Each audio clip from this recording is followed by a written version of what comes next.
Welcome back to Creepcast. Today we're going to be reading a story called I Clean Crime Scenes and Hoarder Houses for a Living. Today, I saw something I don't understand, which is very Reddit coded. What the hell is that? I don't really understand. This is like a. I understand a lot of things. It's like a Gen Alpha but not person. this thing. It's a Gen Alpha person cleaning a house, and they find like a Furby, and they have no idea what it is. Now, what the hell is this? Nothing will be bad as the Church in the Woods guy. Like, I think you're full of shit with the smirk. Like, I think I've thought about him a lot since we read that story. I think you're full of dookie. Yeah. And I don't want to say the actual word. This is a story. You're full of it. This is a story. It's a 6-part story here. It is written by a person named Dopabean. Already, Dopabean. That's a red flag for me. I just want to put that out there. Is it? Okay. I just want to say Dopabean. Don't like that.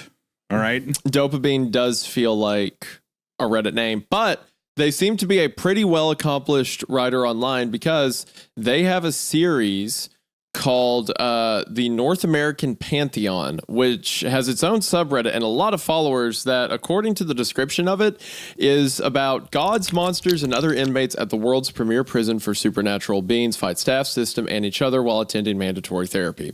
So, and there's a bunch of people that follow that. They post a bunch of updates to the story periodically. They're still a very active writer, posting, only a few weeks ago. Oh, nice. And commenting on people talking about their own stories. They seem very active on Reddit, so we'll leave a link to their stuff in the description. Be sure to show them some love. But the story we're reading today seems to be one of their standalone stories. So no need, as far as I know, to understand like a greater world or other writings around it. It's just this single narrative. Also, since you can see me right now, I'm in the process of moving. That's why all my walls are very lame and boring. I also have no idea what this stain on the floor is. Kill Hunter's fat fucking ass. That was just there. I didn't pee in the floor. So anyway, let's go ahead and get into the episode now. Dopabean. I clean crime scenes and hoarder houses for a living. Today I saw something I didn't understand. I'm a hazmat cleaner in a very specific niche. Basically, I clean hoarder houses, as well as family homes after traumatic deaths. It's a necessary job. First, imagine the worst thing that could possibly happen to you, like being a parent whose teenager just shot herself, or the survivor of a murder-suicide. Then, imagine going home after the reports are filed and the detectives are done, and having to scrub your loved one's dried brains off the walls. That's where I come in. It's surprisingly easy to acclimate to corpses and gore. Depending on the situation, bloodstains can be hard to deal with, only because they're always in context. The spatter on the children's SpongeBob quilt, the smears across the cheerfully rustic kitchen, the violent sprays over family portraits, the stark evidence of violence over the normal trappings of a family home can be disturbing. But even that gets easier over time. The hardest part is the smell. Sweet and almost gooey, with undertones of vomit, fetid swamp, sweat, and unwashed skin. The stench strengthens and weakens seemingly on a whim. Sometimes I swear it moves, drifting across a room or directly overhead, or lunging forward to swallow me. But the rest really doesn't bug me anymore. Even mattresses, dripping with decomposition juice, get unremarkable after a while. Now, a couple days ago, I was assigned to a suicide house. The victim was a middle-aged lady with hoarding issues. She lived alone. Her much older brother lived in a nursing home. She called him like clockwork once a week. Suddenly, she stopped calling. 4 weeks passed and he was frantic. He has dementia and other issues. His sister was his only family, the only one other than the parish priest who ever came to visit, so he felt her absence keenly. By the time his caretakers finally called in a welfare check, his sister had been dead for at least 3 weeks. It's pretty ghastly, as advanced decomposition tends to be. The one thing I can say is at least it's been a cold spring out here. Low temperatures alleviate the stench somewhat. The house is a neat, narrow little 2-story with a slightly overgrown yard and a tiny grove of apple trees out back. Nothing out of the ordinary. Inside was another story. Okay, so hold on. Let me make sure I understand the logistics of this right.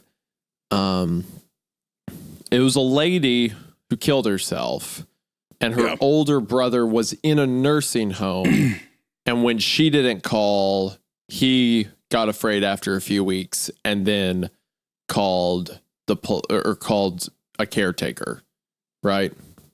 I think. Yeah. It doesn't say Well, I who think she- I It think doesn't say who he called. his caretakers finally called a wellness check.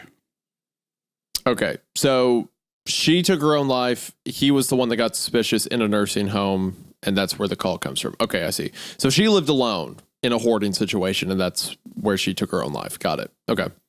It's hard to describe bad hoarder situations. Entire rooms are overwhelmed with literal mountains of trash.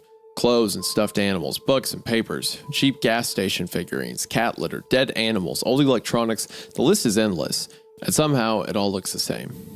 Just a morass of garbage and forgotten belongings steadily claiming the house from its human occupant. This lady was no different. Treacherous slopes made from old newspapers and books filled every corner. Christmas trees, stuffed animals, dishes, garbage, pillows, and so much more filled out the rest, claustrophobic, filthy, and foul-smelling. As cleaners, we typically just throw everything away. The filth and biohazard issues make donation impossible. If we find something valuable, jewelry, antiques, and so on, we set it aside for the estate. For the most part, though, these belongings are worth less than the trash bags we put them in. Again, this lady was no different.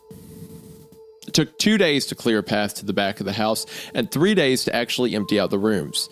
It took a full day to clear the stairs, which for some reason were literally coated with dried vegetation and what looked like a metric ton of table salt. According to real estate information, which we always dredge up before entering a home, the second level had 2 bedrooms and an office. This is where things suddenly got weird. The bedrooms were immaculately clean, which was impossible. The entire stairwell had been packed floor to ceiling with garbage. There was no way this lady would have been able to clean up here. Even if she'd been climbing through the window every day, the entire situation defied hoarder behavior. Ignoring a sudden case of the creeps, I inspected each bedroom. While thoroughly permeated with the stench of the lady's recently removed corpse, they were utterly spotless. The paint on the walls even glistened. The office was more like it. Stuff from floor to ceiling with dead plants, specimen cases, and paintings. About a dozen taxidermy animals set in a neat row, facing the wall. It wasn't as filthy as the downstairs by any means, but it was much more in line with my expectations. Due to the smell, most of the stuff, cool as it was, couldn't be salvaged. There's just no reliable way to get 3 weeks of steadily worsening corpse stench out of household belongings. Even so, I took a good look at most of it.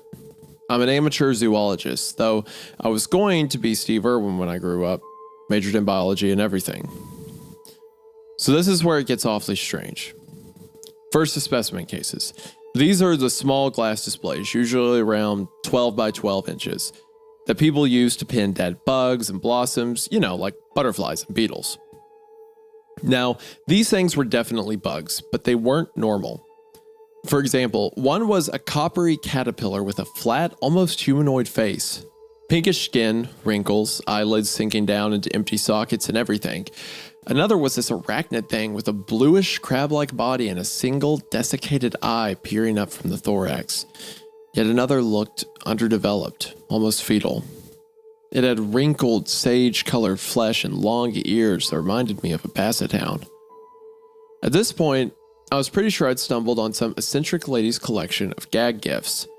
The taxidermy animals made the joke theory a lot harder to believe. The first one I saw was this tiny, slow-eyed thing with beautiful features corrupted by unnatural proportions. The second was basically a giant lacquered anemone with what must have been 1,000 rot-rimmed holes boring through the tentacles.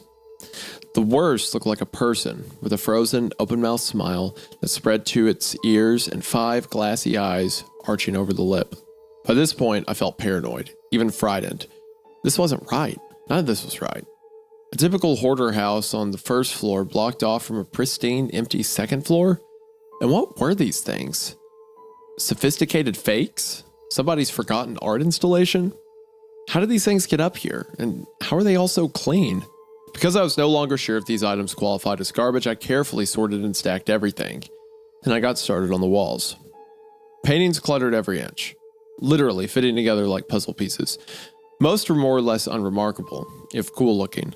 Lots of surreal landscapes and stylized creatures, which are catnip to my fantasy-loving self, but one painting in particular trapped my attention and wouldn't let it go. About 7 feet tall and maybe 3 feet wide, it dominated the room. Rendered in 100 shades of green and black and gray, it depicted a misty, primeval forest drenched in moonlight. Luminescent flowers sprouted along upraised tangles of tree roots. A tall, forbidding figure peered through the trees, half cloaked in soft darkness. No features, but the suggestion of strength was clear in its broad shoulders and long, sinewy limbs. A curtain of hair reflected the moonlight. I couldn't discern the color. The shadows were too deep. The lines and hues of the figure too indistinct to even begin to guess. After a few minutes, I realized all the hair on my arms was standing on end. With a huge, cathartic shudder, I spun around and pretended to survey the room, or rather, pretended I wasn't afraid. As I stood there trying to mentally reset, a draft swept the room. Wet, cool, almost inviting, and after the endless odor of human rot, beautifully sweet. Trying to remember when I'd opened the window, I turned. For a long, mesmerizing minute, I couldn't understand what I was seeing. That enormous painting had come to life. Tendrils of strange leaves swayed in that chilly, fresh wind. The glowing flowers bobbed, flattening slightly against the roots as the wind buffeted them. Somewhere deep in that earthly landscape, a high, tonal song sounded. Wordless and open-throated, I imagined it echoing off icy peaks and down below in low, swampy valleys. It made me think of forests and mountains, wild rivers and endless plains. The only thing I couldn't picture was the creature singing the song. The figure stood silently. Only its hair moved, rippling in the wind like a banner. Then it took a long, sure-footed step forward. Moonlight glanced off its face, illuminating an impossible sharp cheekbone and a dark, cavernous eye. I bolted. I tripped down the stairs, falling flat on my face at the landing, then scrabbled up and ran out of the house. I don't even think I locked the door. I know I shouldn't go back. I don't know what that thing in the painting is. Honestly, I'm not even convinced it's real. But the thing is, I want to go back. Not because I'm fearless, far, far from it, but because I want to know more. I'm not the only one, am I? I mean, how do you look at this stuff and not ask what, why, or how? How do you not want to cross the threshold into the painting and see what's there? I don't know. Part of me definitely wants to call in sick for the next month, but part of me wants to go back. Maybe even tonight. Like I said, I don't think I locked the door. I won't necessarily go upstairs or anything. I'd just be making sure the place is secure. Before I go, if I go at all, has anyone encountered something like this? Does any of those taxidermy creatures ring a bell? I know it's a shot in the dark, but if you have any ideas, I'd like to hear them. End of part 1. You know what's the scariest part of the story, Isaiah? What? This is eerily similar to a story, like to an experience I had when I was a child.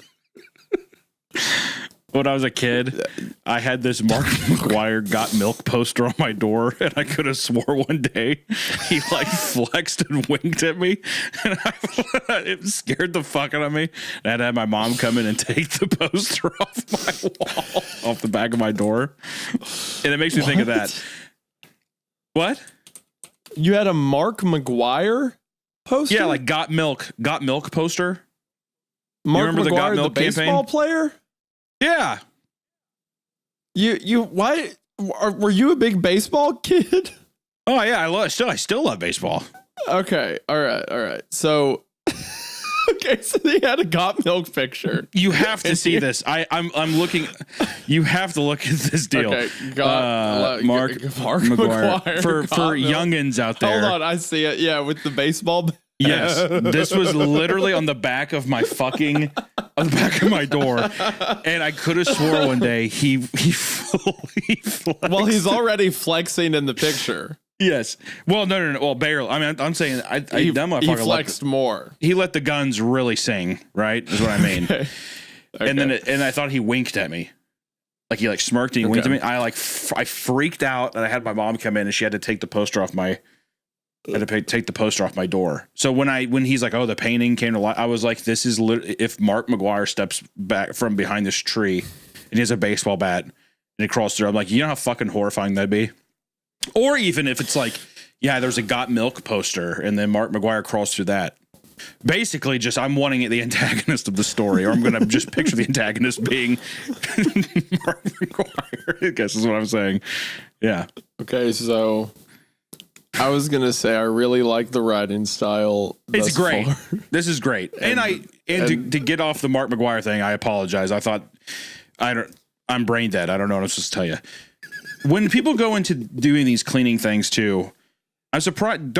Isn't there usually like a team, or is it literally like it's just like a one person thing who goes in and does it? Most videos. So like I'll see. There's like TikToks. Yeah, because I've seen some of those too. Like crime scene cleaners and stuff. It's normally a team, or companies do it, I think, and like they work with the local like county a little or whatever, and the third-party county company or hires them to something? do it. Yeah, to come in and do the cleanup jobs after the investigation's done. And a lot of the time, I think it's always multiple people on site. But I mean, maybe there's ones where it's just like one guy, for all I know. Just curious, because I'm wondering if it's like relative to the size of the house, he could just be there alone. I'm curious in the story if he's going to have people show up with him to be like, oh, I need you to help me. If that's going to be a way that you get other people involved. But I kind of like the idea of like the way that this is set up of going in. He's kind of desensitized to like a lot of the stuff that you see, like all the dead bodies, blood, or not dead bodies, but like the blood smears and all that kind of stuff, or even just like crazy houses. So he's kind of desensitized to it. And then like just these little vignettes of like bugs behind glass are just there. And it's just like, what the fuck? Which they must have been extremely vibrant and weird to catch his eye. Cause that was one thing I'm like, you know how hard it would be in a cluster of stuff to be fixated on that one thing, especially little bugs. Yeah, like there's all these things. Well, I mean, they are like, it's describing blue spiders with eyes on them and like faces on caterpillars. At first they sound like he said taxidermy jokes, but now with the painting, maybe it's something, maybe these paintings are like gateways to some other place. The description of the painting itself was really cool too. This giant figure in the dark woods. Cheeky bone. That's like pretty deep eyes. I also love how uncanny it is to have like, have you ever been in a hoarder's house? Like how rough they can be? Not like actually in person, but I've seen plenty of like, it's such a fascinating subject. Yeah. People basically creating like literal labyrinths in their house with garbage. It's crazy. Yeah. And they're so ingrained to the walls and floor. It's like they're a part of it. And to have that level of rot and then just the top floor's pristine, that's pretty creepy. That's a cool juxtaposition. Yeah. And I like that I think another visual I really liked from that first part was just the idea of like the Tetris kind of paintings. Like you can't see the wall at all. They've been perfectly kind of like put together in this like clusterfuck mirage of images. Pretty fun. And also it's a huge painting, by the way, 7 feet. Yeah. Good God. Yeah. That's massive. Well, it's probably, again, if it's like a gateway, you can probably step into it. Well, yeah, not step in and things easily step out of. Things step out. Yeah. Probably the stuff that she's had taxidermied.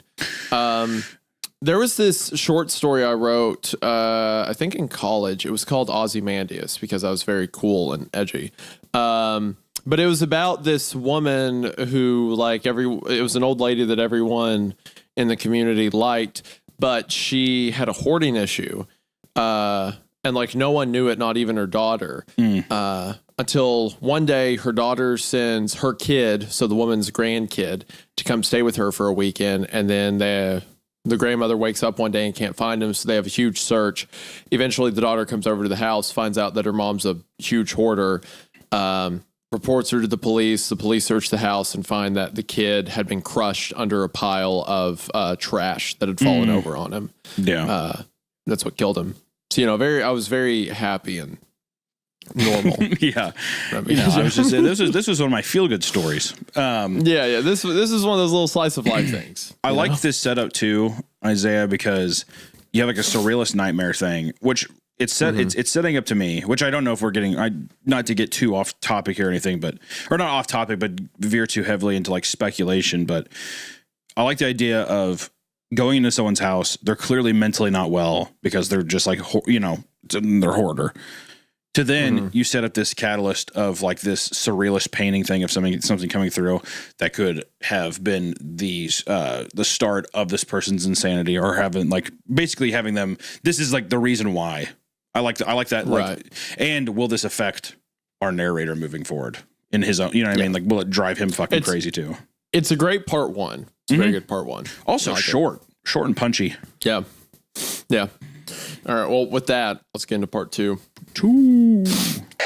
Sponsored by Tushy! Tushy is the luxury bidet that your bathroom has been missing. Don't spend all summer dealing with swamp ass and wasting toilet paper. Over 2 million asses love Tushy, and yours will too. We have bidets in the studio. We've got them in all the toilets at the house, and I love them! You know what? I did not realize how gross it was to use toilet paper. And people who switch to Tushy use up to 80% less toilet paper. And less toilet paper means less clogged toilets and less gross bathroom experiences. Using Tushy also reduces irritation and tearing down there, letting you move through life like a breeze. The other thing that I really like about Tushy is that they're really easy to use. I got mine on in a few minutes by simply attaching it to the existing toilet.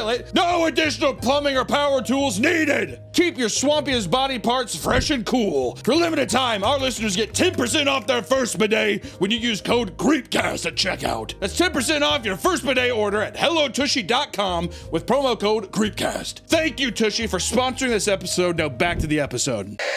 I went back to the house early this morning. The smell of human rot still clung to everything like invisible fungus. But other than that, it was starting to look all right. The carpet still had to come up, but everything else on the first floor was done. I wasn't brave enough to go into the taxidermy room by myself. I did, however, check out the preternaturally clean bedrooms. The first was as spotless, impersonal, and unremarkable as I remembered. More like a hotel room than a bedroom. The second had a dirty plate on the bedspread and a crusty old coat crumbled on the floor. Someone had broken into the house last night, all because I'd been too chicken shit to go back and lock the door. Heart pounding, I checked the closet and under the bed. Nothing. Then I prodded the coat. It looked big enough to cover a person, a massive pile of brown fur encrusted with dark dirt. Handfuls of tender green shoots sprouted along the shoulders and back. I plucked one, feeling a mixture of curiosity, confusion, and inexplicable paranoia. Then I looked at the plate. Crumbles of dirt and greenery mixed with what looked like sticks, all overlaid with an odd gossamer shimmer. I leaned in, then almost immediately reared back. Long, dark spider legs and tiny, translucent bug wings. He saw that Shuddering, on the plate? I swept through the... I think this is saying on the plate, yeah, out of the dirt. Weird. Out of all the Okay. green on it, yeah. Which I'm assuming that has to be some of the bugs that were in the case, right? I would think so, yeah. Shuddering, I swept through the house for intruders. I even peeked into the taxidermy room, but found no one. The isolation and general weirdness got overwhelming really fast, so I went outside and waited. My boss, let's call him Kurt, pulled up around 7. When he saw the taxidermy animals, his exact words were, Just fake freak show shit. The lady used to work for a circus. Guess you found her mementos. he looked the giant hole-filled anemone up and down with a grimace. Real nice. Anyway, you're right. We need an appraiser. What about the other rooms up here? They have beds and dressers. I hesitated, but didn't mention the sprouted coat or spider legs. I'm not sure why. I know it was dishonest. Gotcha. He stepped towards the door, already set to leave. I'll make some calls. That way we can be sure we aren't throwing away anything her brother's going to want. After that, we... Cut off, frowning, just as painfully cold breeze knifed through the room. Why is it so cold in here? Glanced at the painting involuntarily. Kurt tracked my gaze and froze. Long, fern-like leaves swayed in the damp wind. Nope. Hazy moonlight filtered through thin ribbons of clouds, reflecting off a pristine scrim of snow that most certainly hadn't been there yesterday. Dead knots of flower vines clustered around icy tree roots, further testament to the senseless passage of time within. I like that paragraph, by the way, because it doesn't describe it as a painting anymore. It's just like describing looking out a window and seeing something. Well, I also like that there's a season change, too. Now there's, like, like there has been a passage of time through that window. There's snow now. Yeah. Pretty sweet. Kurt approached the painting with the same care and stance one might use on a growling pit bull.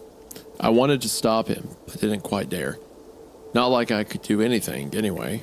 I'm built like Frodo Baggins, and he's basically Geralt of Rivia, except clean. He tapped the picture frame experimentally, and reached inside. The ambient light from the snow reflected off the hazmat suit, turning it an almost angelic white. It's so cold. Did you know about this? Yeah. He frowned, studying the feathery leaves of the trees. For future reference, this is not the kind of shit you should sit on for 12 hours. pulled his arm back, briskly rubbing some heat back into it, and he turned and beelined for the door. A terminal case of the creeps overtook me the second he crossed the threshold, so I hurried after him. To my mingled dismay and excitement, Kurt decided we were going to explore. We pulled ropes, pulleys, and harnesses out of the van and got to work. I did tell him about the figure I'd seen yesterday. Rather than fear or trepidation, wild, almost feverish excitement lit his face. So there are people in there. This guy, Kurt, is way too... Well, I just want to say... Either he knows something, I think he's got to or- know something, right? I mean, it's Yeah. so casual. To just be like, okay, well, this painting is kind of a magical... It's like not fucking Narnia, bro. I mean, wouldn't you be, you'd be like, fuck, freak. I mean, I'd be freaking out. I'd be like, fuck this. Yeah, no shit. Yeah, like a satyr comes out and he's like, quick, we have to kill the queen. Or whatever. There's no way. I would be He's gone. like, come on, dude. He said we got to kill the queen. Like, He what, said, what are we waiting the, for? the 4-foot tall dwarf satyr said that we have to kill the queen. I mean, we gotta go. We have to eat Turkish delights for 6 books. Yeah, he's got to know something. It's also insane that our writer isn't more freaked out by it. But whatever. Yeah. I mean, I can understand a mild curiosity, like being like, did I really see that in the first one? To where you can kind of shrug it off. But now that Yeah, it's that so was fine. abundantly clear that it's real, I feel like I would be a bit. These are just the chillest people we've ever read. All right, well, fuck. Okay, I guess that's just what it is. Cool. Another ghost portal. I'll get the pulleys, I guess. We'll go see. We'll see what's in there. Oh. Do you think that they're writing it this way though too because they're constantly surrounded by death and this kind of like extremities, right? Everything they Potentially, Yeah. but even if you're surrounded by death, I feel like a portal to Narnia would still be I mean, kind of I agree. surprising. Listen. Yeah. I'm right there with you. I just think I wonder if it's just the explanation is like, well, they're around hoarder houses, like death scenes and they see all kinds of crazy shit to where Right. they would see this and be like, okay, well that is odd. I mean, I still think it's absurd, but still, it's like if a fucking wizard stepped out and he's just like, here, you have to come with me. Would they even remotely react, or would they kind of just like, okay, yeah, well, I guess it is what it is. I mean, maybe. I feel like, well, we'll see. We'll see. I don't want to say Yeah. anything yet. We'll see. We harnessed up and anchored the rope as if preparing for a descent rather than a simple walk. Of course, he went in first. Which I will, not to derail and once again bring up House of Leaves, but in House of Leaves, when a door randomly appears, they spend like weeks and months like talking it over, talking about if they should contact universities, what this means, trying to look at it from like physics angles and stuff, and then they decide to go inside. Yeah. There's like a weight given to what's being seen. Yeah. But again, that maybe Kurt knows something. We'll see. You mean in House of Leaves, Kurt just doesn't, there isn't a Kurt character who's just like, hey, by the way, maybe you don't sit on this one over. Maybe you don't sleep on it. All right. Maybe you let's don't get the, do that. Let's get the hooks and bungee cords and jump in this thing. The closest there is to that in House of Leaves is there's a guy named Holloway who, it's an interesting dynamic because the protagonist, Will Navidson, used to be a war photographer, and Holloway was kind of like his competition. Like the two of them would go on these big like excursions and run into each other and kind of had this friendly competition. But then Will gets married and his wife asked him to stop putting himself in dangerous situations. So when Will's like, I'm not going to go into this room, but I know someone who can, and contacts Holloway, there is a little bit of that from Holloway to be like, well, let's just go in already. Like, it's right there. Why aren't we investigating it? We've got to go in. Which leads to like future conflicts between the two. But there's kind of like that, but it's there's so much reference given to that moment of Holloway saying, let's just do it, that it feels natural versus maybe next time, don't wait 12 hours, you know? Yeah. No, I see what you're saying. Okay, I'm not going to do the voice. The story's cool so far. I'm not going to do the voice. I'm curious to see what's going on in the painting. Yeah. I watched, pardon my throat, as that silvery, wraith-like light washed over him. The tree branches cast spidery shadows that played over his form like living things. Ice crunched under every careful step. He grew confident quickly and kept moving, growing steadily smaller until he disappeared into the trees. That's a fun visual, like a painting watching someone walk like into the horizon, you know? By the time the rope pulled taut, He'd been inside the painting at least 5 minutes. I strained to hear, except for the gentle rustling of the wind, everything was silent. A breath I hadn't even realized I'd been holding whooshed out at me. Several minutes later, Kurt's form finally came back into view, jarringly anachronistic and terribly small against the primeval backdrop. The towering forest spilled into a field of boulders, almost eclipsing him. The trees and enormous tangled roots in the foreground framed the landscape strangely. Bathed in that cold, hazy moonlight, it all looked like something out of a fever dream. Excitement coursed through me, overtaking my fear. I could barely wait for him to get back. I waited to go in there more than I'd wanted anything in my life. I wanted to go in there more than I'd wanted anything in my life. He finally emerged, shivering, and immediately reached for a water bottle. Mud, leaves, and a delicate webbing of moss coated his gloves. It's cold in there. Can't believe how fucking cold. I can't believe it's fucking real. Clipped my harness in, and we switched places. The second I stepped across the frame, I gasped. The chill was so powerfully shocking, I felt like I'd been punched. I tried catching my breath, but the stunning alien beauty of the scenery made it impossible. Everything was so much faster inside. The boulders in the near distance were at least the size of houses. Trees easily 10 times my height towered on all sides. Enormous nets of moss hung from the branches, drifting dreamily in the wind. The thought of entering the ancient forest made me shudder, so I veered to the right instead. The snowy landscape extended several hundred yards, terminating in what looked like a ridge.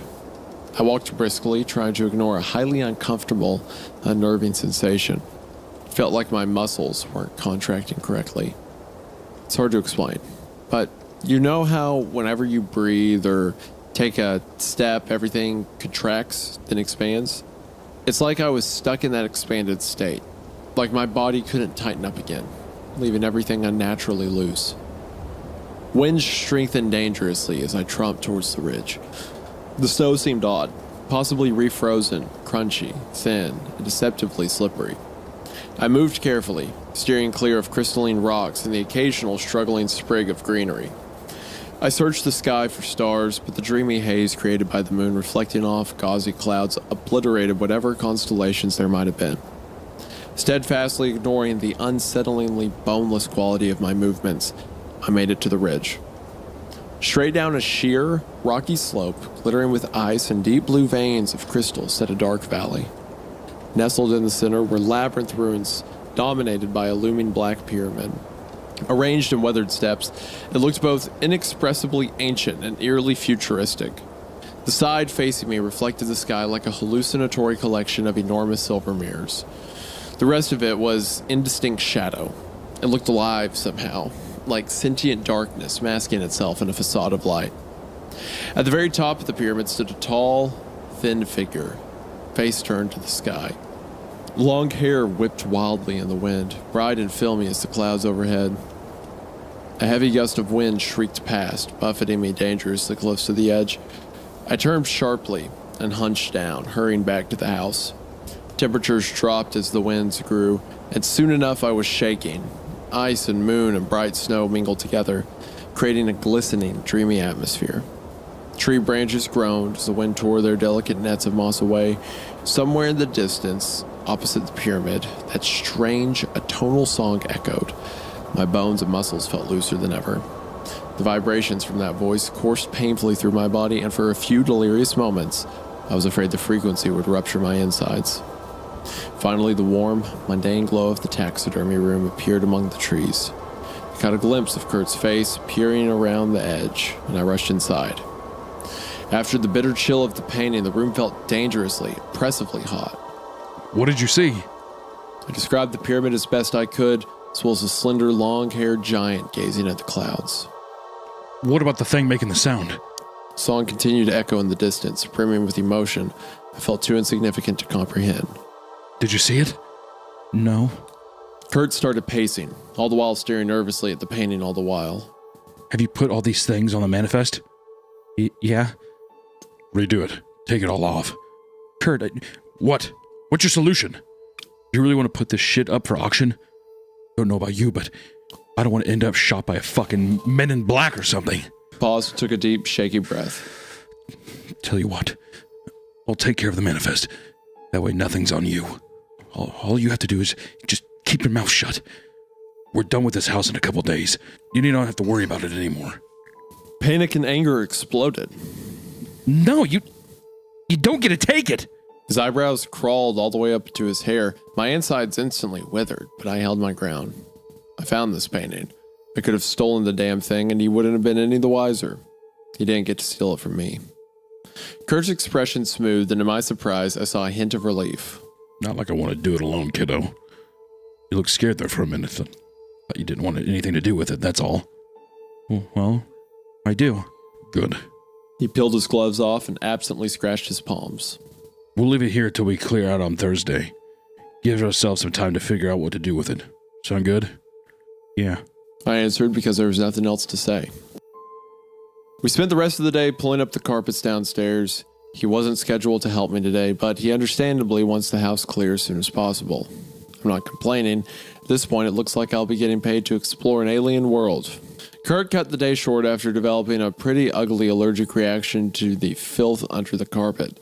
Even with the hazmat suit, he ended up with huge hives spreading from his fingers all the way to his elbows. I wanted to stay and finish it, but he didn't want me alone with the painting. It's fair enough, I think. On the way out, I asked to spread fresh salts along the stairs and sheepishly told him why. He made fun of me for believing superstitious bullshit, but let me do it. Okay. Honestly, I'm glad. Do what? I just said, okay. It's like you went into a fucking painting world. Yeah, I guess that's okay if you want to put your precious salt down. It's like, what the fuck, man? Oh, You know what I mean? Is that kind of weird? Yeah. Yeah, you saw the 7-foot tall thin guy that was echoing and it made your bones feel loose. Yeah, go ahead and put your salt down there. It's like, okay, man. All right, Kurt, cool. Oh, what? You believe in ghosts or something? But this guy believes in angels too. What a loser. What a fucking idiot. This guy's an idiot. Anyways, I'm gonna crawl back through that painting where my bones feel like marshmallows. I'll be right back. Do you hear that? Unspeakable paint demon? This guy believes in ghosts. Yeah, exactly. Silly like, man. Yeah, all right. Salt circle it is. That's a funny kind of guy who like sees something supernatural and he's like, what do you want me to do? Let's go in. And he's immediately like exploring. But then he hears about something that's like adjacent, if not more believable. And he's like, okay, yeah. You believe in spirits. Dude, you believe in anything, don't you? As he's crawling through a painting. Anyway. Yeah, he's yelling this from the painting world. Honestly, I'm glad Kurt knows, and I'm relieved he's taking the lead. Oh, hold on, before I read that line. It reminds me of like in that TV show Supernatural. I feel like I remember there being some conversation early on. Keep in mind, the show's about like vampire hunters and demon hunters and stuff. Yeah. Like they've been fighting demons for seasons. And then I think there was a conversation where one of them around season 3 is like, what, you don't believe in angels, do you? It's like, yes. Yeah, what? By this time, where do you I think do. the other ones came from? Like, what are you talking about? Yeah. Honestly, I'm glad Kurt knows, and I'm relieved he's taking the lead. Having someone else in charge makes this less frightening and more exhilarating. I'm scared, don't get me wrong. For the first time in my life, I can't wait to see what happens tomorrow. I mean, I can understand being like part 2. I can understand it being like something where it's like, this is crazy. Like, and I'm like, there's a bit of a rush for looking at it. But at what point do they like, I know he's saying, listen, I'm scared. Are you? You kind of like, I mean, like, just because you say you're scared, you're doing everything in your power to not show that you're scared at all. I want to know what needs to happen for them to actually be like, okay, yeah, maybe we call it quits on the painting, Kurt. They come to the house the next day and there's like a 20-foot like face in the window. And it's like, all right, Kurt, maybe we leave this one to the auction house. Kurt, did you forget to cover the painting again? Because there's a 12-foot tall troll walking around the backyard. I do like the weird, like the visual of the labyrinth, and there's like a black pyramid. Just kind of a weird, like sci-fi fantasy. It makes me think of like a old magic card art or something, you know? Like weird retro sci-fi art, high fantasy sci-fi art shit, to where then you have like this weird nomadic like fucking wizard on top who's just like singing, and it makes your makes your like basically your muscles are unable to, what is it, contract? Is that what it was? Like, I know they're loose. Mm-hmm.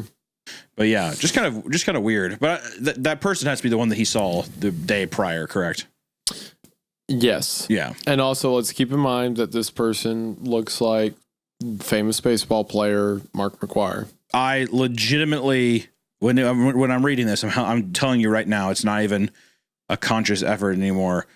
When I saw him on top of the Black Pyramid. I legitimately saw the sleeveless Mark McGwire guy. He still has the milk mustache, and he has the baseball bat on his shoulder.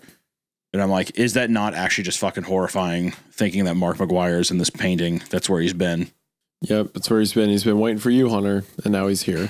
All right, you're starting to scare me. We don't need to bring in Mark McGwire on this. What's Mark McGwire sound like? Hey y'all. Hey, It's how like you a doing? baseball I'm Mark player McGwire. Hey, Mark McGwire here. You're just gonna I didn't take you're just gonna steroids. be chilling out, and then in that little like window behind you, it's just, hey kids, Mark Hey. McGwire here. Hey kids, you want to do some steroids with me? This is a hypodermic needle. This will Did he make do you big. steroids, or are you just saying that because he's a baseball player? There is no fathomable way that Mark McGwire did not do steroids. Mark McGwire was possibly the king of steroids at that time. Hey kids, so if you keep doing this, your heart's gonna explode. Listen to me, Mark. I thought it was the milk. Yeah, exactly. Drink this milk, and also here's 7 cc's of bull testosterone. Give me your arm. All right. So anyway, That'd be kind of a scary monster, though, huh? Somebody that forcibly gives you steroids. You just get bigger and bigger. I never wanted. You're super fucking jacked. I never wanted to be this big. But Mark McGwire keeps sneaking into my house, and isn't that force me to your take it. Isn't that your Sam Sulek cartoon? I guess a little bit. But the whole thing is that Sam just touches you, and your fucking muscles get huge. That's true. Yeah, this is like Well, him actually sneaking in and being like, "Just got Dennis." There's like a little kid. Yeah. He's like in the record, like in the shadow of his room. Dennis, it's me, Mark. Yeah. I just got back from Tijuana and I have a bunch of bull testosterone. Just wanted to make sure I came by and gave you your fix. No, I'm good. Yeah, he's like, no, come on. We made that pact when you were younger, right? He's like, I'm 4. Yeah, come on, let's do it. That kind of thing. That's a horror film. That's like a horror story right there. Old baseball players that did steroids back in the day are trying to get little kids to do steroids so it becomes normalized, so that like it fixes their reputation as players. Try to tell me that's not a good idea for a story. That would be an idea, certainly. Sitting there and he's just It like, would be an idea. I don't really know, Mark McGwire, if I want to do that. Come on, man. Who are you? Barry Bonds steps out of the shadows. Come on, kid.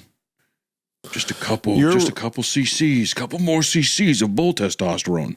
You're really good at scenarios of like adult men like trying to coerce young men into doing steroids. dangerous things. Is this like related to anything that you had growing up? Anything you want to talk This about? is legitimately the nightmare I had. I when I'm telling you, I had to take the milk poster off my wall. Is because it was on the back of my door, so I'd look at it. Why did you have it there in the first place? Because I like God Mark Milk McGwire. poster? He was hitting tons of home runs. He was a great player, great hitter. So I was like sitting there, but then it's just him with his arm out, and I just kept like looking at it, like like the little kid in The Shining. He's like sits there and his Danny, he like his eyes are open and he like shakes when he's like using the Shining ability. It was like that, except it was me thinking that like Mark McGwire was gonna crawl through the fucking poster and be like, "Come on, this is a hypodermic needle." He's like flicking the tip of the needle. Yeah, do you no think air that- bubbles. Yeah, do you think that maybe you had a different man in your life come through your window and try to coerce you to something, and now your brain's just filled it in as the Got Milk poster that was on your wall? Yeah, it Mark was, McGwire asking you to do testosterone. Is that like indicative of something? Yeah, it was Sammy Sosa crawling through my window every night, and he was the one actually visiting me, and I put it all on Mark. Sammy Sosa, and Jason Giambi used to crawl through my. You are my making window. up words. Are these all? These are baseball all players that did steroids. You know what? It's okay. There's gonna be like one guy who's like, hell yeah, dude. This rules. Yeah, there's going to be one other 39-year-old man like, yeah, brother, that's awesome. Yeah, Also, exactly. sitting on his couch, hitting a bong, eating chips for the 4th time this week. And still like doing this Hunter steroids. guy gets me. He's like my best friend. This guy gets me. And he's still doing steroids too. And he's still doing That's actually steroids. that's such a power move if a guy's just like a fat piece of shit and he's like ripping bong hits, you know. But he then also shoots up And roids. then he yeah. also he's just like, guess what? Bull testosterone time, and fucking jabs it in his arm. Oh, I'm huge. I'm big, is what he says. I'm huge. Anyways, part 3. Yeah, part 3. Did you see, while we're talking about your cartoons, did you see that Pirate Software made his profile picture your drawing of him? Really? That's awesome. Yeah, on Twitter. It's pretty funny. Anyway, part 3. I did appreciate the Uzumaki reference in that cartoon, by the way. That was good. Yeah, Liked the it. little deal. Yeah, I thought it'd be fun to have the Is it Ouroboros? What the fuck is the snake? Ouroboros. Yeah. The snake eating itself, yeah. Yeah, that was the whole thing. But I was like, man, it'd be cool to reference that the little Uzumaki dude who's like when his wife and daughter or whatever open up the thing and see In the him do that. basket, yeah. Yeah. Yeah, that was pretty cool. That was a good cartoon. Good job. Thanks, Isaiah. Last night, I had strange nightmares. Thank you, Elegant man. men with decayed faces and beautiful women in jewel-encrusted bull headdresses, towering horned shadows and spidery monstrosities with wet, rotten flesh swinging from their bones. Yeah. Well, that was a Well, crazy hey. opening. My gosh. Yeah, I was just say, so maybe the painting. Maybe we don't go back in the painting. Maybe we don't go back in the painting. Huh, I'm that's having kinda weird. dreams of the bull-headed spider women with the rotting faces. Maybe we don't do that again. I just How want to does that say, sound? just want to reiterate to the audience too. This man cleans up literal murder and suicide scenes every day, and then just now And is he's he been having these fine. nightmares. Okay, so maybe let's not go back in. All right, just want to put that up. By 4 a.m., I was trapped in that dreamy, high-alert state of paranoia peculiar to exhaustion. Sleep wasn't a possibility, and it's not like I was eager to welcome more nightmares anyway. So I got ready for work, suited up, and drove to the suicide house just as the sun rose. I ripped up the last of the downstairs carpet and hauled it outside, struggling to ignore a sense of feverish, almost overpowering excitement. Terrified as I was, I couldn't wait to re-enter the portal. Man, after the nightmare delusions, I can't wait to do he's that a again. psychopath. This might be the first, He like the is. actual first psychopath that we've ever met, we've ever read about. I mean, The anticipation was almost painful. The only thing keeping me from hurtling in there on my own was cowardice. Kurt still hadn't arrived by the time I finished the carpet, so, mindful of the squatter issue from yesterday, I checked the upstairs bedrooms. One was normal, as expected. Heart lurching, I tentatively opened the second room and froze. Tangles of vines draped the walls and clotted the bed. A cool, earthy scent permeated the air, reminding me of wet woods after a winter's rainstorm. Morning light filtered through the leaf-covered window, infusing the room with an eerie green radiance. In the corners and under the bed, clusters of half-open blossoms glowed faintly in the dim. I'm wondering how. Stepped in. Sorry to interrupt, because it just made me think. Obviously, the bugs are coming from the painting area. Right. I wonder how many times the person who ended up committing suicide went in, or if they really did drive themselves to suicide, or if the thing just murdered her. Right. Curious. I think either's possible. I also think that there's some kind of infection or something, because he says he found a jacket that had these green sprouts growing from it. And then on the plate, he saw dirt and greenery, and then there was the spider wing things in it. So I think there's like the painting grows outwards. Like now, Interesting. since it's upstairs, it's infected. Maybe all the trash was like a barrier trying to keep it. or Yeah, something. that's what I'm trying to kind of get at too with it is like, was the hoarding actually like a defense mechanism against this thing? Yeah. And now it's like when it infects the room becomes overgrown and rotted. But now I think Kurt has become infected. I mean, Because probably he, he has the blamed it quote-unquote on the thing. allergies to make him all itchy and covered in hives. Yeah, he So blamed it maybe on he's that, about to but- sprout. Yeah, blamed it on the thing Because that they now he's pulled not up, but, there. eh. Now he's late Yeah. for some reason. So, yeah. I think it might be infected. But yeah, it seems to spread out. I'm not sure about the bugs, though. Maybe those are people. Maybe people turn into the bugs. We'll see. Maybe that's a humanoid face. I stepped inside, jumping when something crunched underfoot. A vine had snapped. I kneeled down to have a look. The dark stem burst with leaves, furled blossoms, and long, wicked thorns. Silvery drops of resin seeped from the broken stalk. Carefully, avoiding the thorns lest I tear my suit, I strode to the window. Greenery coated everything, masking all but the faintest hints of furniture. Unbidden, I thought of where the wild things are. That brought to mind the furry, sprout-covered coat I'd seen yesterday. Found it by the bed, covered in a mound of greenery. I gingerly tore vines away, grimacing as clumps of filth-caked fur came up too. Pretty soon the coat was in tatters. The vines had wormed through and separated it to the point of ruin. Before long, I found myself holding patches of fur and tanned, brittle hide. I pulled up the last few pieces, working it free of the stems and thorns, when something shifted. It rolled under the vines, rustling and leaves and flowers as it went. I reached for it. I was so short, my fingertips barely grazed the hard, rounded surface. With a careful, calculated strain, I hooked it with my thumb, pulled it out for inspection. It was a skull. Oh, God. Brown and uncomfortably soft, with a massive snout and no eye sockets. Wait, like a human skull with a massive snout and no eye sockets? That's what I think. Like, I can't tell if it's like an uncanny surrealist thing. Like, is it an actual pig skull, or like you're saying, is it a human skull with a snout but no eye sockets? I don't know, kind of weird. Yeah. Disgust and panic subsumed me. Before I could think, I tossed it into the corner and stood. It took all my willpower to leave the room slowly. The only thing keeping me in check was the certainty that the thorns would shred my suit if I wasn't careful. I finally decided to check the taxidermy room. I pushed the door open, half expecting a pile of thorny plants to tumble out.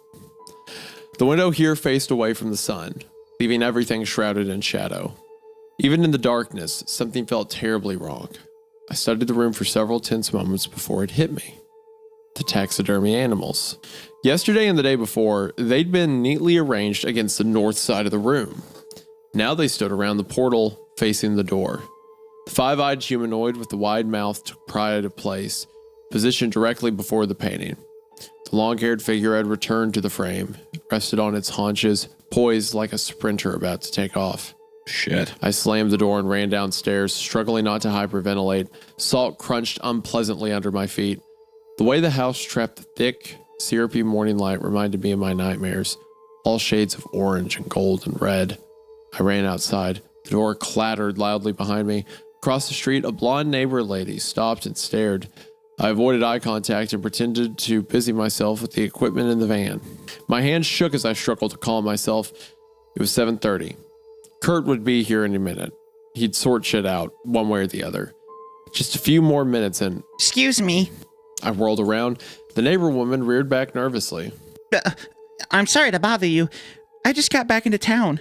Her gaze drifted curiously over my shoulder, then snapped back to me when she noticed me watching. I was wondering, with the suit and whatnot, is everything okay? I shrugged and gave the party line.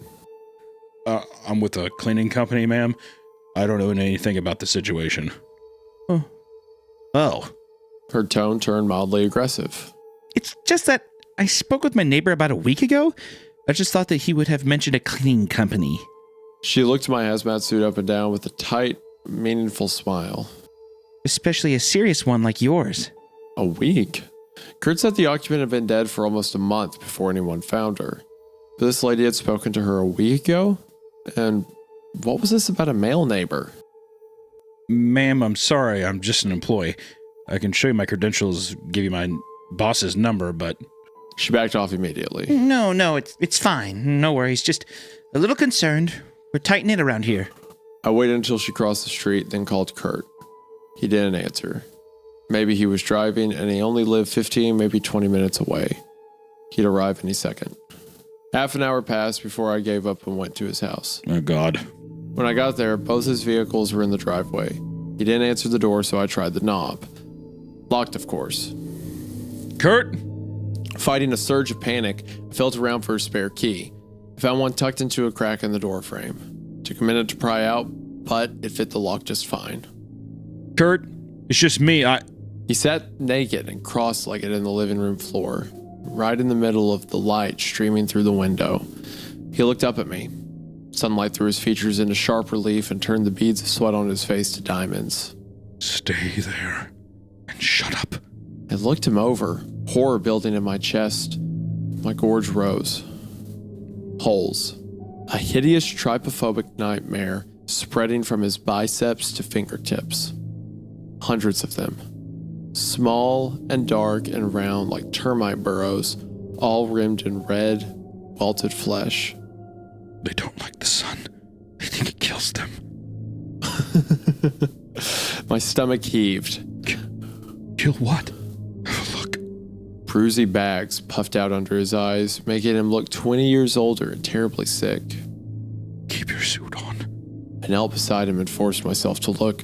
Sunlight bounced off the bottom of the holes, revealing soft, glistening white flesh. First, I thought they were deep boils. Then I noticed they were quivering. Finally, I saw the eyes, tiny and fish-like, flitting wildly to and fro. I emitted a low whine that made me want to shoot myself. Don't! Look, some are already dead. He rolled one of his wrists. Sure enough, a few of the holes had bubbled over with jelly. 2 of those goldfish eyes were suspended into the murk, glinting like tiny coins. Ugh. I tried to call 911, but Kurt threatened to attack and infect me. Thing is, he's 4 times my size. He'd have no trouble hurting me in the short interval between the phone call and the ambulance's arrival. I'm pretty tough, but the thought of these holes, of those quivering jelly worms burrowing in my skin, no. I'd let him die before letting him pass those to me. Every once in a while, I'd hear a small pop. Then he'd gasp as a geyser of translucent ichor bubbled out of the holes. After a while, that viscous gel covered his arms, shining with an iridescence that made my stomach churn. Eyes swam in the gunk, slowly dripping onto the carpet. You caught them inside the painting. He released a shaky breath. In those woods, there was something like a weird giant skeleton. I tripped and went down under the ribs into a patch of thistles. It looked like poked a few holes in my gloves. It punctured your gloves and you came back through? What was I supposed to fucking stay in there? I heard another low, wet pop. Kurt hissed as a tiny volcano of pale gel oozed over his left wrist, obscuring several holes. They made me sick and panicky, but I could barely look away. Well, there are plants in one of the bedrooms now. I explained everything as quickly as I could, from the flower vines and soft, eyeless skull to the ominous rearrangement of the taxidermy animals. He tried to interrupt, but I kept going. What do you know about the lady who lived there? Nothing. He answered calmly, but for just an instant his face flickered. Really? Because a lady from across the street came over and told me her neighbor is very much alive. I stood up. He followed suit, grimacing only slightly. Where are you going? To the office. I'm gonna find her brother's information. Without thinking, I bolted for the door. He caught me easily. Hand tied his device around my elbow. Jelly and glittering eyes smeared my suit. You're not gonna tell anyone anything. Then tell me what's going on. Okay. He dragged me back to the living room and threw me on the sofa. That house is mine. 1,000 horrifying conclusions ran through my head. But the lady who lived there, that was my wife. So this is more or less what he said. Okay, so basically Kurt, that was his wife. So, okay, so that explains why he was so chill with the painting in the first place. Yeah. Because he knew about all this stuff beforehand, right? Kurt's wife, Evie, has been missing a lot longer than 4 weeks. Their relationship was fraught and they'd separated, though not divorced, 6 years ago. God damn. Checked in periodically, always hoping for the possibility of reconciliation, but that never happened. He last spoke to her over a year ago. She sounded terrified. Kurt didn't think much of it, as Evie was prone to hysteria and not mentally or emotionally well. After that, she stopped taking his calls. About 4 months ago, she knocked on his front door, but it couldn't have been her. Evie was 56 years old. The girl on the porch would have been a dead ringer, except she was 30 years too young. She was giggling and excited and uttered endless strings of gibberish. When he freaked out, she shoved him into a wall with enough force to knock him out. When he came to, she was gone. And, as he shortly found out, so was Evie's house. Now, a house was always on the property, but it was never the right house.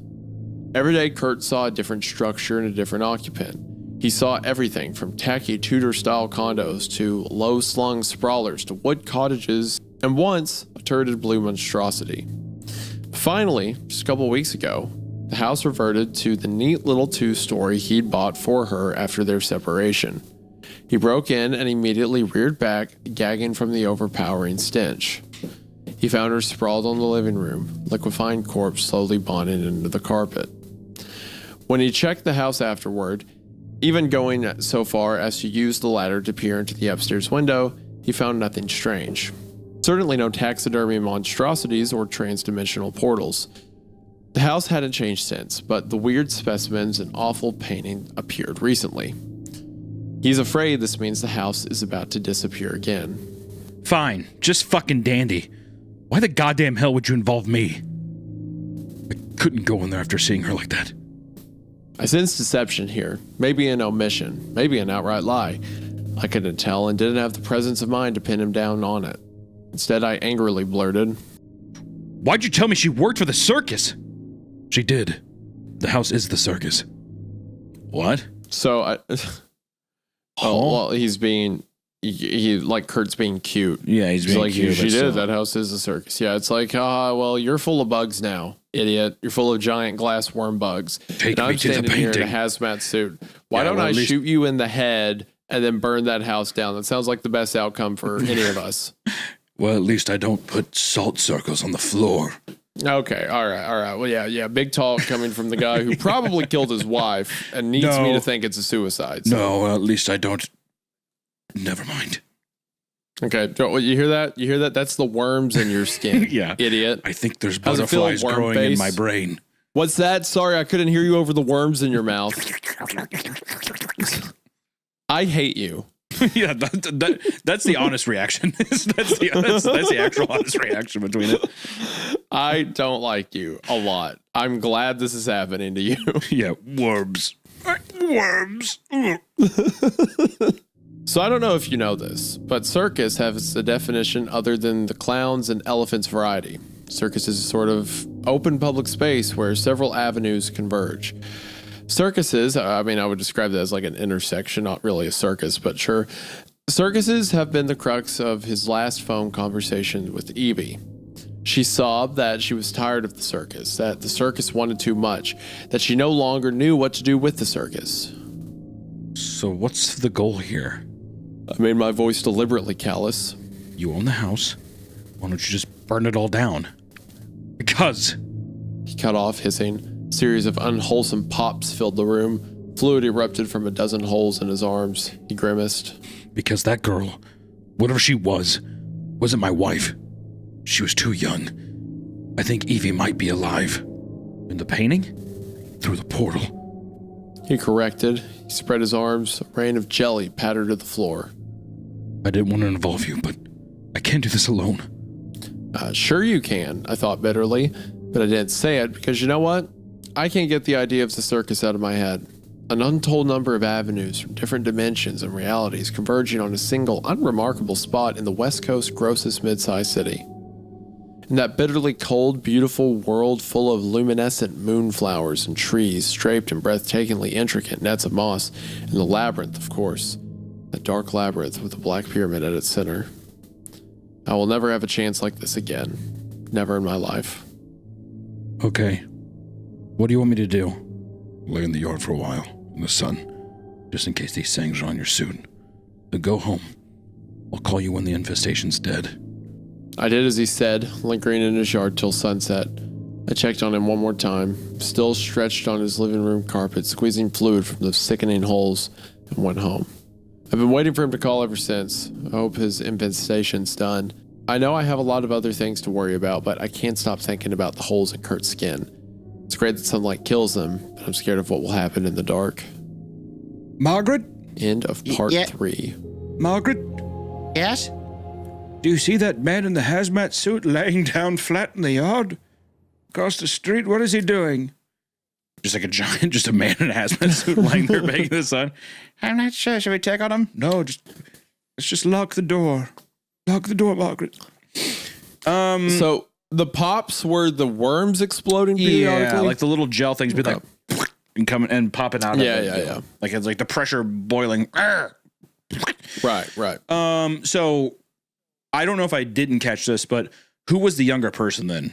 Is that just a random body, or do we know who the younger person is? So his wife was his age, like 50 something, Yeah. and then like a 20s version of his wife shows up and is super giggling. He gets weirded out, and she's strong and then runs back. He follows her to the house that's now normal, and she's dead on the floor. Right. But Which I think he actually killed her, not dead on the floor. But you think so? Well, yeah. I mean, so there's two options. Yeah. Either his wife is the giant in the painting, somehow changed, or his wife went in the painting, got young or whatever, and or even if she didn't go in the painting, got young, he didn't find her dead. He killed that woman in the house. that whatever or she is. that or could the man in the painting be Kurt but older?